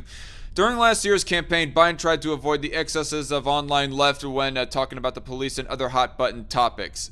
At the same time, he leaned heavily into racial justice issues and saw his numbers rise when protests erupted over the death of George Floyd, an unarmed black man in police custody. The officer in question, Derek Chauvin, was later convicted of murdering Floyd. The balance mostly worked as Biden beat former President Donald Trump by 85 points among voters whose top issue was racial inequality, according to the exit polls. But the political pressure of catering to mostly white woke liberals took a toll even when Biden mostly resisted it. Democrats lost seats in the House and barely took the Senate and presidency, in part because non-white conservative voters gravitated toward the Republicans over defund the police and similar causes. I mean, I don't think he was going to get conservative voters even without the sort of racial narrative that he was playing towards. So it's a bit of a moot point, and ultimately, he still did win more white males over as compared to Hillary Clinton in 2016. So, yeah, I don't know if that's exactly relevant. The GOP tried a delicate maneuver itself, talking up the passage of criminal justice reform under Trump and Scott's police reform bill that Senate Democrats blocked, while also hammering Democrats on law and order. The latter approach contributed to the end of Democratic dominance in the 1960s and 70s, with Republicans winning 3 straight presidential elections in the 1980s and then control of Congress in the 1990s. Trump won voters concerned mostly by crime and public safety by more than 40 points. Democrats, won voters concerned mostly by crime and public safety by more than 40 points. Okay, so I guess he had 40 points more than Biden did on that issue.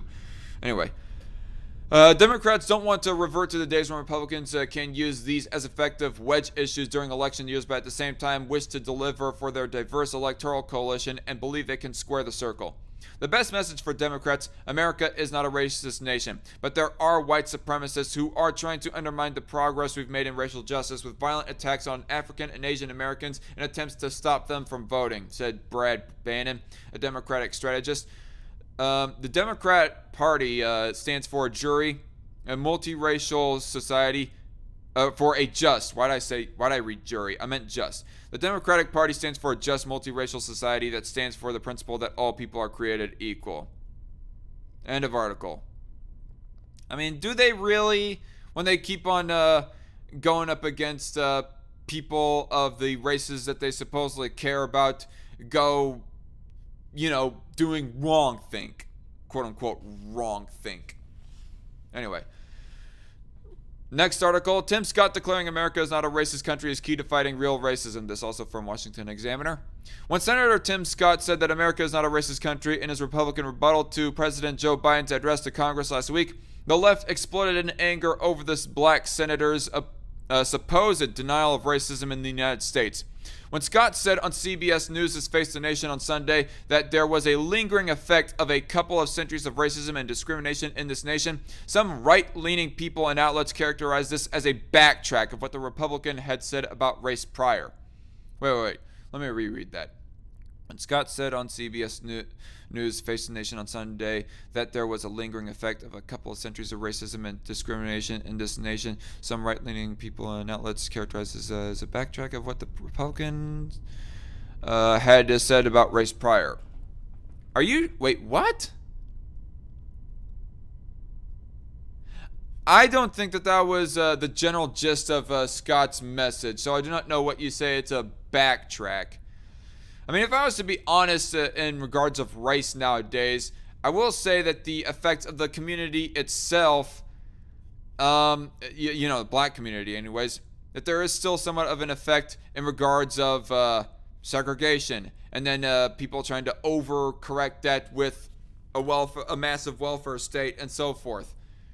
And people just seem to be leaving black people, mostly anyways, to their devices after that they have been bloodied and beaten. I mean, some black people, individual black people, are like succeeding within society in spite of what I just said there. Obviously, that's not for me to try to generalize the black community or anything like that. But I'm just trying to espouse my own thought when it comes to how past racism affects the black community nowadays. But there is no current day systemic racism that exists in the full force as it does back then. Not even close, I would say. Both camps are wrong.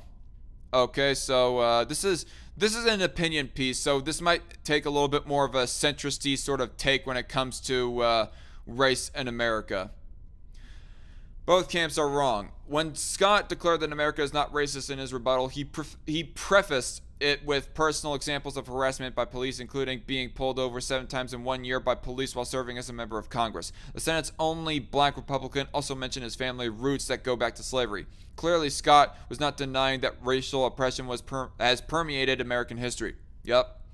Scott delivered the same message during his television appearance Sunday, but what some in the conservative base heard was a flip-flop. Here is exactly what Scott said on Sunday in his full context. Okay, so this person is saying that it's not a flip-flop or an irony of what Scott said. So I guess I should have read more before I spoke. Oops. I've been saying for a long time, America is not a racist country, Scott began. He continued, the question is there a lingering effect after a couple of centuries of racism and discrimination in this nation? The answer is absolutely. The senator then arrived at the most important part, saying, the question we should be debating and fighting over is how do we resolve those issues going forward? Alright, how does the country move forward on police reform and other issues related to race? You start by not calling everyone racist. Precisely. At the heart of critical race theory, which is now being pushed in education by the Biden administration, is the notion that America has always been irretrievably racist, and there can be no redemption for our permanent national sin. If you are white, you must bear the burden of your own racism and that of your ancestors, whether you happen to be actually racist or not. It is not your decision. History has decided. Where can anyone go from that? You know what? I'm going to close down my phone because it is almost on the verge of dying. I'm going to pull up a new YouTube tab so as to view the chat from my computer instead of from my phone. This is ridiculous.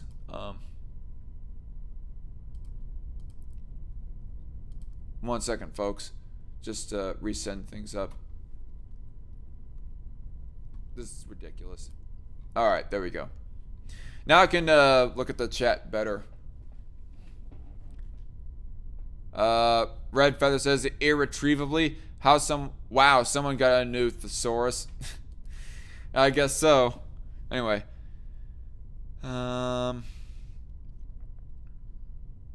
If you are white, you must bear the burden of your own racism and that of your ancestors, whether you happen to be actually racist or not. It is not your decision. History has decided. Where can anyone go from that? This illiberal but increasingly influential view on the left was denounced by Scott in his rebuttal when he said, today, kids are being taught that the color of their skin defines them again, and if they look a certain way, they're an oppressor. Is in denouncing critical race theory and insisting that America is not a racist country, Scott is rejecting in full the leftist framework through which racial issues are too often discussed. The senator is telling his fellow Republicans and the majority of people who don't think in such radically hateful ways, including independents and many Democrats, that he is opposed to the lunacy that is so dishonestly being framed as anti-racism, quote unquote. Yeah, I mean, there is a point to be said that anti-racism, like the idea of being against racism is fine, but anti-racism definitely needs a redefining before it can be solidly called a virtuous thing, at least in my opinion and view of things. But there are still problems with legitimate racism we must address. Scott appears to be saying most people in the US are good. They are not racist. You're not racist. Most cops are good and also aren't racist. I'm not against you. I'm with you as countrymen. Instead of wagging his finger at you, Scott is reaching out his hand. This approach is anathema. Is that how you say that word? Anathema. Anathema to the... This approach is anathema to the left, whose entire reason for talking about racial issues is precisely to wag its finger more than to fix problems. As Scott said in his rebuttal on Democrats rejecting his police reform legislation, they seem to want the issue more than they wanted a solution. For too long, and with justification, white Americans have viewed any discussion of the country's racial ills as an attack on them, thus preventing, white conservatives, let's be more specific, or white right-wingers in general. I mean, it does get uncomfortable to talk about it because if you dare try to say that something is not racist and try to rationalize what is actually going on instead of just chalking it up to racism, you get called a racist yourself. So, yeah. I mean, that's my way of explaining it. Former President Donald Trump opened the door in a big way to conservatives addressing racial disparities when he first signed the First Step Act in 2018, the most monumental criminal justice reform act in modern U.S. history. Maybe that's something that I ought to read up on the details on sometime in the future. I don't know. Scott is trying to take that effort further, both as a black man who sees the need for it and as a Republican who understands how to speak to skeptics. And that begins by not denouncing the entire country as racist, something any grown-up would know. Right now, Scott might be the only one in the room. End of article. Anathema. Yeah, that sounds about right. Anathema.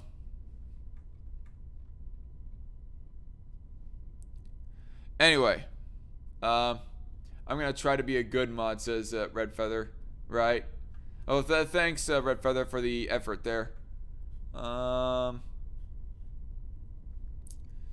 Seeing of what's going on here with the rest of the live chat. Anyway. Oh, I got what you mean by I'm going to try to be a good mod. Follow Dark Conservatarian on Twitter. Well, thanks for showing the Twitter, Red Feather. Even though I personally don't really care that much about my Twitter, thanks for showing it in the live chat. Tim Scott declaring America... Wait, I already read that one. What am I doing? Alright. So continuing on from the Washington Examiner. GOP finds success with anti-woke agenda. You know what? Actually, it's a little bit of a lengthy read, and this episode is getting kind of lengthy, so I'm just going to save that for some other time, actually. Probably best. I'm going to go ahead and read this. LeBron James says that he fueled the wrong conversation about Ma'Khia Bryant with deleted tweet. You know, I'm going to save this story some other time about the black man vandalizing a New York City synagogue and CBS trying to make it about Trump. I'll save that for another episode because, like I said, this episode is getting long. As much as I love hanging out with you guys in the live chat on my live streams here, I do have other things I gotta do in my day, and then I got sleep to go to because I got work and gym in the morning too. So that's why I'm cutting down on the articles. But anyway, next article: LeBron James says he fueled the wrong conversation about Ma'Khia Bryant with deleted tweet. NBA star LeBron James says he fueled the wrong conversation about Ma'Khia Bryant after he stoked controversy with a threatening tweet about the officer who fatally killed her. Now, a lot of conservatives are saying that LeBron James, with his tweets talking about Officer Reardon, that's the guy's name, or at least the last name. I don't know his first name, but Officer Reardon. A lot of other conservatives were alleging that he was supposedly calling for death against the cop. And I did not really see that, at least not explicitly anyways. I guess there is a way that it could be misconstrued as such. But in my honest opinion, I thought that the guy was just calling for the guys, for Officer Reardon's prosecution, thinking that he was in the wrong and should be sent to jail. Which even that's still wrong of an opinion in my point of view of things. But it's not as wrong of an opinion as calling explicitly for the death of the guy. And I viewed it as somewhat of a straw man. There was no real evidence to back up about that. But LeBron James, he immediately deleted it. And I have not heard about this part of the whole story. This is apparently a new development. May 3rd, 2021. Yeah, so this article was released only yesterday. And LeBron James, apparently he's sort of apologizing for it. Although one could make the point that he's only apologizing about his nasty-ass tweet just because of the fact that he got fired from the NBA series and he wants to cover for himself in order to participate in the next NBA series or the next NBA season, whatever. And that he's not really doing this out of virtue, but really just out of selfishness. But either way, it's still an interesting read just to sort of get the record straight. The Los Angeles Lakers player said his quickly deleted tweet, which said, "You're next," along with an hourglass emoji, hashtag accountability, and what appeared to be a photo of the officer, made the conversation about himself rather than the teenager. Okay, so he might not be so much regretful about how he sent unneeded hate and provocation against Officer Reardon. But he's more like, I took my criticism against the Reardon in a sort of wrong manner. So let's continue and find out. "I fueled the wrong conversation about Ma'Khia Bryant, and I owe it to her and this movement to change it," he said, linking to a Vox article titled, "Why They're Not Saying Ma'Khia Bryant's Name. Thank you, Fabio Licinius, for educating us about Ma'Khia and her story and why this needs to be about her. Hashtag say her name, hashtag Black Lives Matter." And of course, that's the tweet that was just quoted right there. I mean, okay. He's not so much apologetic or even really retracting the idea that he thinks that Officer Reardon should be prosecuted. So I get the implication that he might still hold that opinion that he should be prosecuted over something that he really was not in the wrong for, Officer Reardon, I mean.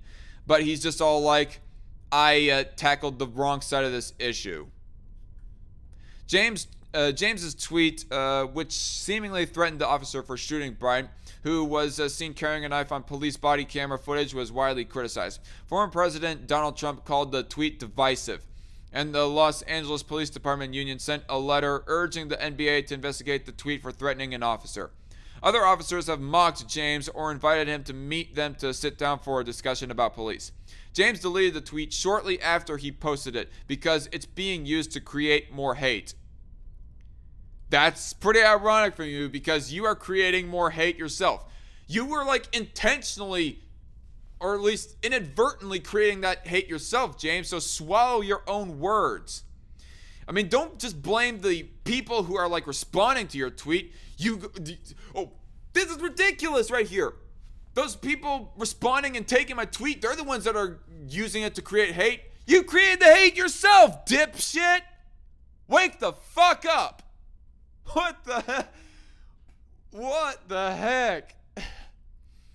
This isn't about one officer, James explained in a follow-up tweet. It's about the entire system, and they always use our words to create more racism. I am so desperate for more accountability. Bryant, a black 16-year-old, was shot by an officer identified as Nicholas Reardon. Okay, Nicholas is his first name. On a residential driveway in Columbus, Ohio last month. The Columbus Division of Police released the body camera video which showed her wielding a knife, and police said she was attempting to stab another girl when Reardon shot her several times. That's pretty much a fact. That was a fact. She was trying to stab pink girl. Excuse me. This was after Reardon repeatedly shouted, "Get down." Bryant was later declared dead at the hospital. The incident is being investigated by the Ohio Bureau of Criminal Investigation. I mean, you could make a point as to whether or not that Ma'Khia Bryant... In fact, let me look this up very quickly. I'm pretty sure that I still have the article, possibly, anyways, still saved on my phone, talking about how whether or not it's provable that Ma'Khia Bryant is the one who made the phone call to the police, or if it was someone else. Snopes.com. So let's see. Research in progress from Snopes. Try to refresh this page, maybe. Okay, even Snopes is like unconfirmed about whether or not Ma'Khia Bryant was actually the one who made the 911 call. I mean, even if she did ultimately made the 911 call, it's not... That's not exact firm proof that she is the one that did not instigate the whole fight or the whole incident. For all we know, she decided to get needlessly violent and rowdy with the girls visiting her home or whatever. So, they got... Okay, and she decided to call the police on them for invading the property in which she lives on. I mean, there is that possibility, I guess. Even if it turns out that Ma'Khia Bryant was not the original aggressor, that it was the girl in pink and the one girl that got kicked in the head like a fucking football, even if it's proven that them two are the aggressors and not Ma'Khia, I still would not blame the police officer for what exactly he did. Ma'Khia Bryant was almost putting on the aesthetic that she was aggressing against them. The police officer was on site. She should have slowed her jam, let the police officer handle it. And the police officer had no evidence as to who was the aggressor. But at the moment, he saw who was currently, at the moment that he arrived, was getting violent, and it was Ma'Khia Bryant. So in a split-second moment, he had to do something to save a life. Either he could have let the pink girl die, whether or not the pink girl was one of the aggressors, or he could have shot and possibly killed the one who he suspected was likely the aggressor, that being Ma'Khia Bryant. Anyway, Bryant, a black... the Columbus... Oh. Okay, now I found my place. Bryant's death occurred less than half an hour before a Minneapolis jury convicted former Minneapolis police officer Derek Chauvin of second-degree murder, one count of third-degree murder, and one count of second-degree manslaughter in the death of George Floyd. Chauvin, a white man, was seen on tape last May placing his knee on Floyd's neck after Floyd, a black man, was arrested for allegedly using a $20 counterfeit bill. Floyd, who repeatedly said he couldn't breathe, died following the incident, sparking several nationwide demonstrations throughout the summer of 2020, yada, yada, yada. Old stuff that y'all have heard before, end of article. But yeah, apparently... the title of this article right here was not actually giving off the implication that I thought it was. I thought that James was actually growing a conscience and was realizing of how off base he was. Realizing that he was in the wrong and goofed up by saying that, Reardon should be prosecuted. Or implying that Reardon should be prosecuted anyways. So he's not admitting fault in that area. He still holds that position, or at least as the implication I get here. Just he regrets the idea that he made the issue about Reardon instead of Bryant. How long have I been streaming? About an hour and 52 minutes. We're almost done here, folks. Last article of the day. Cuties. An accursed name from Netflix that you all know well, as you have seen me do plenty of videos responding to some of the scandal in regards of the releasing of the pedo bait movie from Netflix known as Cuties. And for a while now, I have been calling for the boycott of Netflix over that bullshit. And for a while now, I have been wondering to myself, has Cuties actually been taken down on Netflix?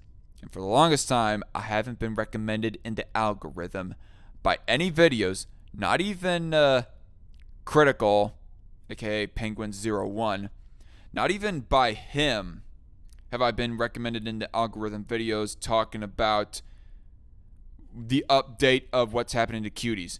Nobody was talking about this. So that is why I'm here, to talk about how Cuties is no longer on Netflix. Yes. Hashtag boycott Netflix. Hashtag cancel Netflix has won, y'all. Free cheers in the live chat for this achievement here, folks. Say hoorah or har har or here or whatever kind of cheer you want to say in the live chat right now over this accomplishment. It's a small accomplishment, but it's an accomplishment nonetheless. Now, I will say I did pre-read this article right here, folks, as the title does not say conclusively that Cuties is taken down at Netflix. It goes asking the question, first of all, is Cuties still on Netflix? And pre-reading this, yes, it is found out that ultimately Cuties was taken down, but there's still some left-ish sort of drivel espousing this article that I wanted to respond to. But anyway, press S to spit on Cuties' grave. I will do so right now myself, JC. Hip hip hooray. Good, says Red Feather. JC Armitage says, Cuties got taken down. Commence the crab dance. Precisely. Yes. Good will triumph over evil, says Red Feather. Yes. So anyway, this is a bit old news, actually, as this article is from March 11, 2021. And pre-reading this article, I still hold in my opinion that ultimately the CEO should get replaced over at Netflix. But at least if people are paying into a subscription for Netflix, they are not inadvertently paying into a service that is facilitating and supporting child sexualization, you know, aka by releasing Cuties on the streaming platform. At least there's that, but I still think that the CEO needs to be replaced with his allowing of this bullshit for so long. And whatever crew of people, a team of members at Netflix that gone approving this shit along with the CEO. But anyway, to sort of get into the story, in an attempt to come out on top in its rivalry with other streaming platforms, Netflix is aggressively adding international films and shows to its catalogs. One such film, Cuties, was released in September 2020. The French-Senegalese film tells the story of a Senegalese girl named Amy living in Paris under her strict Muslim parents. Amy's journey of self-discovery ends in her joining a dance troupe called the Cuties. The film has received widespread backlash, and justifiable, might I add. Fuck them. For allegedly, not allegedly, dipshit, factually, the film has received widespread backlash for factually, not allegedly, sexualizing children. There is no nudity in the film, but it features a scene showing a young girl taking photos of her genitals and other questionable scenes. So, this is the biggest red flag. I mean, forget the fact that they say allegedly sexualizing children. It's the fact that this article goes saying there is no nudity in this film, where I have to call bullshit. That goes raising a big old fat red flag in my mind. From all the people who are against this movie but seen the movie for themselves to gather the evidence in their mind, at least anyways, to say as to why that Cuties is such immoral fucking trash, they gone pointing out that there is a nude scene. As a matter of fact, in Cuties, there's one part of where that one of the underage girls shows off their boob to the camera. No nudity. Fucking bullshit. There was, in fact, nudity. Fuck out of here. So, this article, even though I am happy that they are reporting on this fact that gives me joy, they're still being dipshits by being overly defensive. Quite honestly, or too empathetic in handling just plainly with kitty gloves this fucking piece of trash movie. Netflix seems to have responded to calls to remove Cuties from its catalog. Good. Cuties is no longer available on Netflix. And by the way, might I add, people, I want Dark Crystal re-announced on Netflix. They took down Dark Crystal in an effort to try and defend Cuties from the backlash that it was receiving from a whole lot of people over the internet. They take down Cuties. Hopefully they put back up Dark Crystal. I want to see the second season. Like, I watched that show. It's a pretty good show. Tell me what you all in the live chat think. What do you think of Dark Crystal? Good show or no? Also, F for whoever took it down, says Red Feather. They'll be blacklisted. They'll be blacklisted by Netflix possibly, and other people in Hollywood possibly, who go, or the mainstream left anyways, who go playing too much sympathies for Cuties. But they won't be blacklisted by normal society, at least, Red Feather. JC Armitage says, it's not alleged. The evidence of the sexualization is in the film itself. Precisely, JC. Red Feather says, I honestly tried to see people's opinions from an objective perspective. I never actually watched it, but I saw enough. Some defending it pointed out that cheerleader outfits and drill team outfits are just as revealing. Well, at least with cheerleader outfits, at least cheerleaders, they do not go twerking their asses off or stroking their vaginas or making dick stroking motions. As I have regrettably seen myself in the one special live stream that I did, pre-edited live stream I did, revealing the damning evidence of Cuties and why it should be condemned. Anyway. JC Armitage says, never seen Dark Crystal, but why did it get taken down? To save money, because it was overly expensive was the thing. It was turning out to be too expensive to keep up on Netflix for the loss in subscription money that they were suffering from. Is why they took it down. In an overcompensating effort to try and what am I trying to say? An overcompensating effort to try and defend Cuties. Their decision to keep Cuties on. I haven't watched Dark Crystal, says Red Feather. It's pretty good. Yeah, I never actually watched it. Well, see if you can get a physical copy of it from Amazon or some other store or something like that, because it's pretty good. DC says, hey, this is Dragon Slayer on my phone. Can check out those channels I recommend, DarkCon. Oh, yeah, I have started to check out the channels. Like, I've checked out Censored Anon and Ubersoy DC, and thanks for recommending them. They're quite insightful little channels.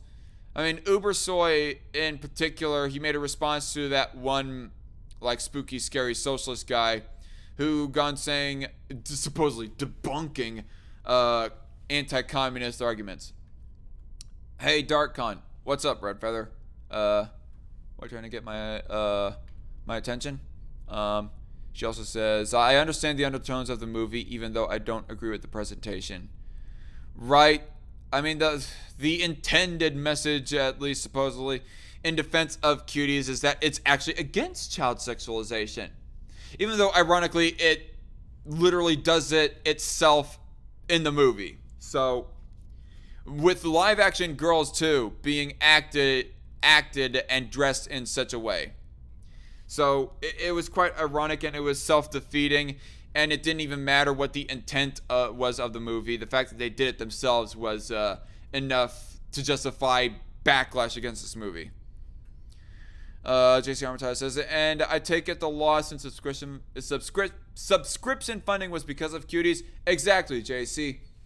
I mean, Netflix was losing subscription money. I mean, I don't know. I don't know how much Netflix was bleeding subscriptions anyways, because Netflix had backlash before for being kind of lackluster in their content and sort of overly dry and repetitive.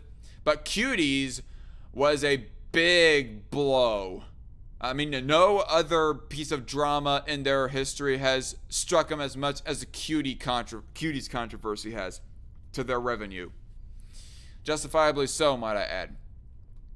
And also, I want to say, in further commentary, Red Feather, saying some defending it, pointed out that cheerleading outfits and drill team outfits are just as revealing. I just want to say, those people who make those arguments unironically, they're just deflecting.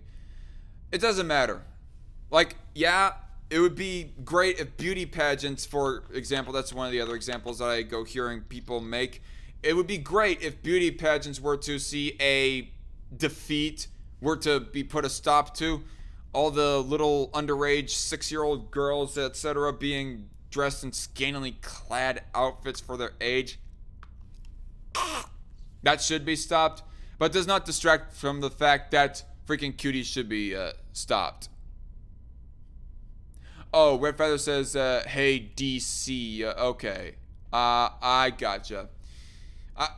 You know, it's confusing, DC. I just want to say, DC, you might want to get a new name for your YouTube channel there, because if somebody in the live chat was to say DC, it could possibly mean that people are referring to my nickname, DarkCon, but I don't know. It doesn't matter. Red Feather says true. All right. 1 second.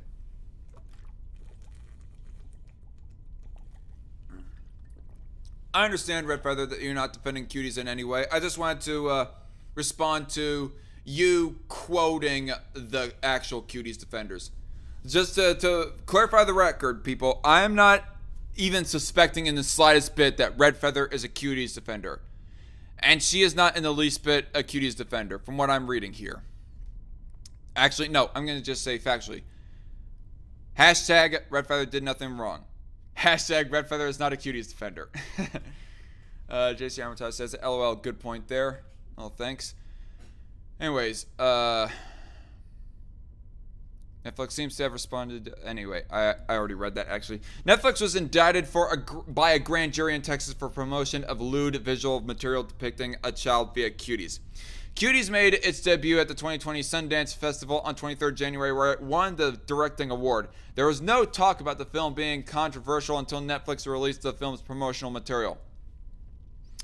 And this paragraph right here just makes me have to ask, what the fuck is the moral bankruptcy in France?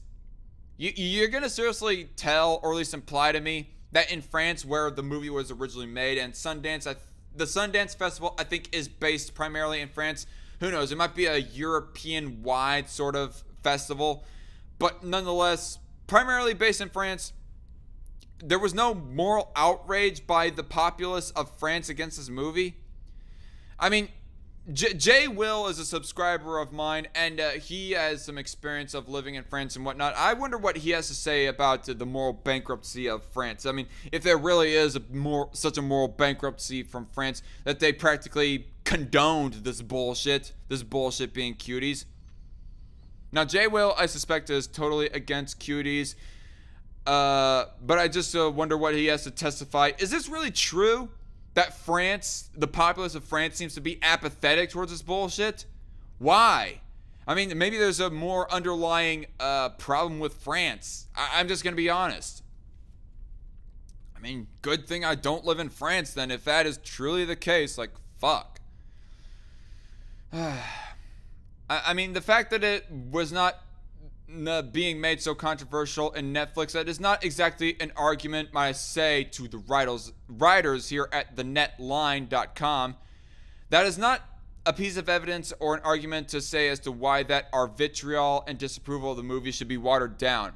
If anything, that just shows as a piece of evidence that France is morally bankrupt. It doesn't die down our passion against this piece of shit movie.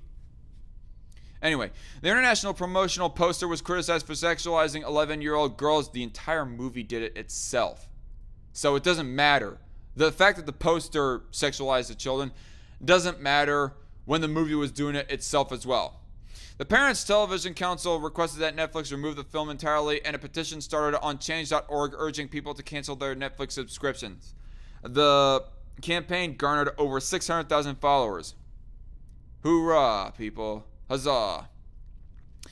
Netflix changed the photo and apologized, but it couldn't stop the hashtag cancel Netflix movement from spreading like wildfire. Because that wasn't enough, obviously. The film was still on there for fucking... God. It was still on there for pedophiles to jerk themselves off to be quite blunt. So it wasn't enough that the poster was taken down. You had to take down the entire damn movie. It is reported that some people unsubscribed from Netflix. Not just some people. Hundreds of thousands, if not millions of people. And I'm one of them people, by the way. One of those people that removed my Netflix subscription in the wake of this drama. Tyler County, Texas, went a step further and indicted Netflix for promoting lewd visual material depicting a child. Almost a month after the film's release, a grand jury found that Netflix had a case to answer. The move was celebrated by a slate of conservative politicians. Excuse me. And I hate the fact that this article almost seems to be implying that conservative is a pejorative. That almost seems to be the context that they're saying conservative right here. It's sad. They're not being that explicit as some other articles that I have read defending Cuties about how supposedly this whole anti-Cuties campaign is a left-right sort of issue. But I just get the slight implication there that they're using conservative as a pejorative. Anyway. Red Feather says, well, they have a high Muslim population. Okay, well, fair enough. I think the director was trying to convey her experience growing up and the presentation came off wrong. If I was to be super charitable, Red Feather, maybe that was the intent. But there is also the alternative that maybe she was being malicious about this and she, I don't know, possibly has some pedophilic sympathies. I'm not trying to bash you, Red Feather, but I'm just saying that it's not the only possibility out there, that the director was trying to get across a message and she was being all good-willed and whatnot, and she just did it in a rather shitty way. There is the alternative possibility as well. Well, it sure as hell did come off wrong, no doubt about that, says JC Armitage. Indeed. Anyway, Netflix executives responded by stating that it will not take down Cuties, but the streaming platform seems to have bowed to the pressure. Many thought that Netflix would take the film down when the criticism began. However, Netflix opted to leave the film up. The streaming giant CEO, Ted Sarandos, came out to say that Cuties was simply misunderstood. Fuck you, mister.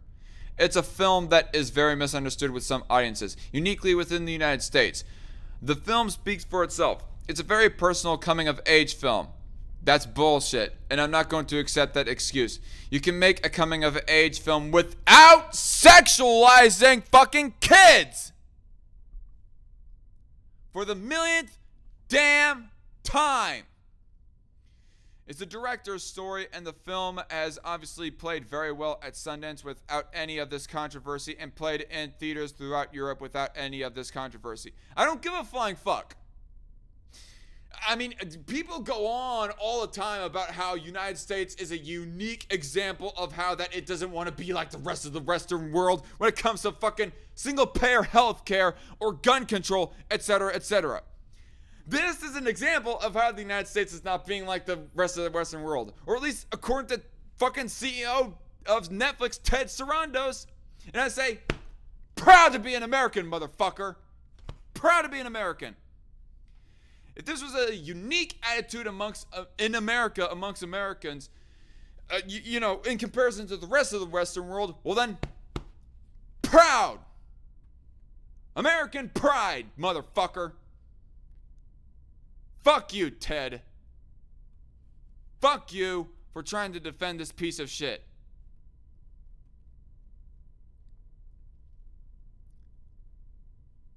God.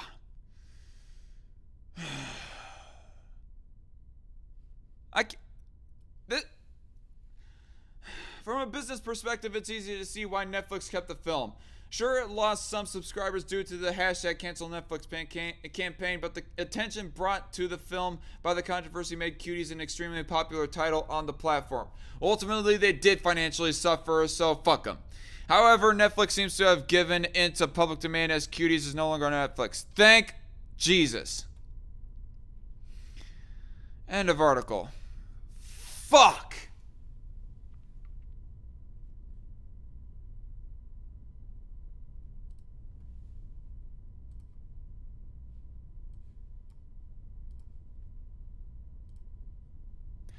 Y'all are probably wondering of why that I was silenced for so long.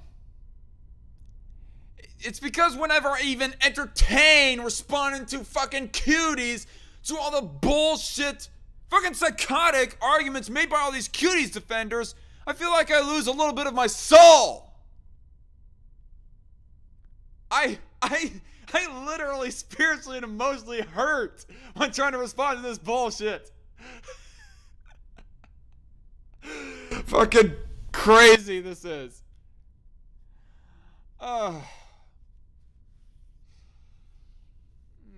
God. But at least it's taken down. So now we can finally, fucking finally, shelve the issue of Cuties. Right? Right?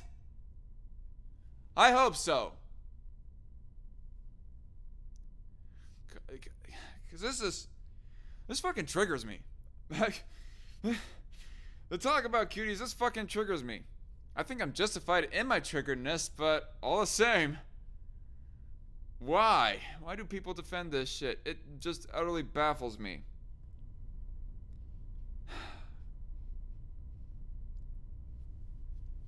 Anyway, but that defense from Ted is the staple example as to why that I think he should be replaced from Netflix and possibly thrown in the slammer himself for enabling softcore child porn.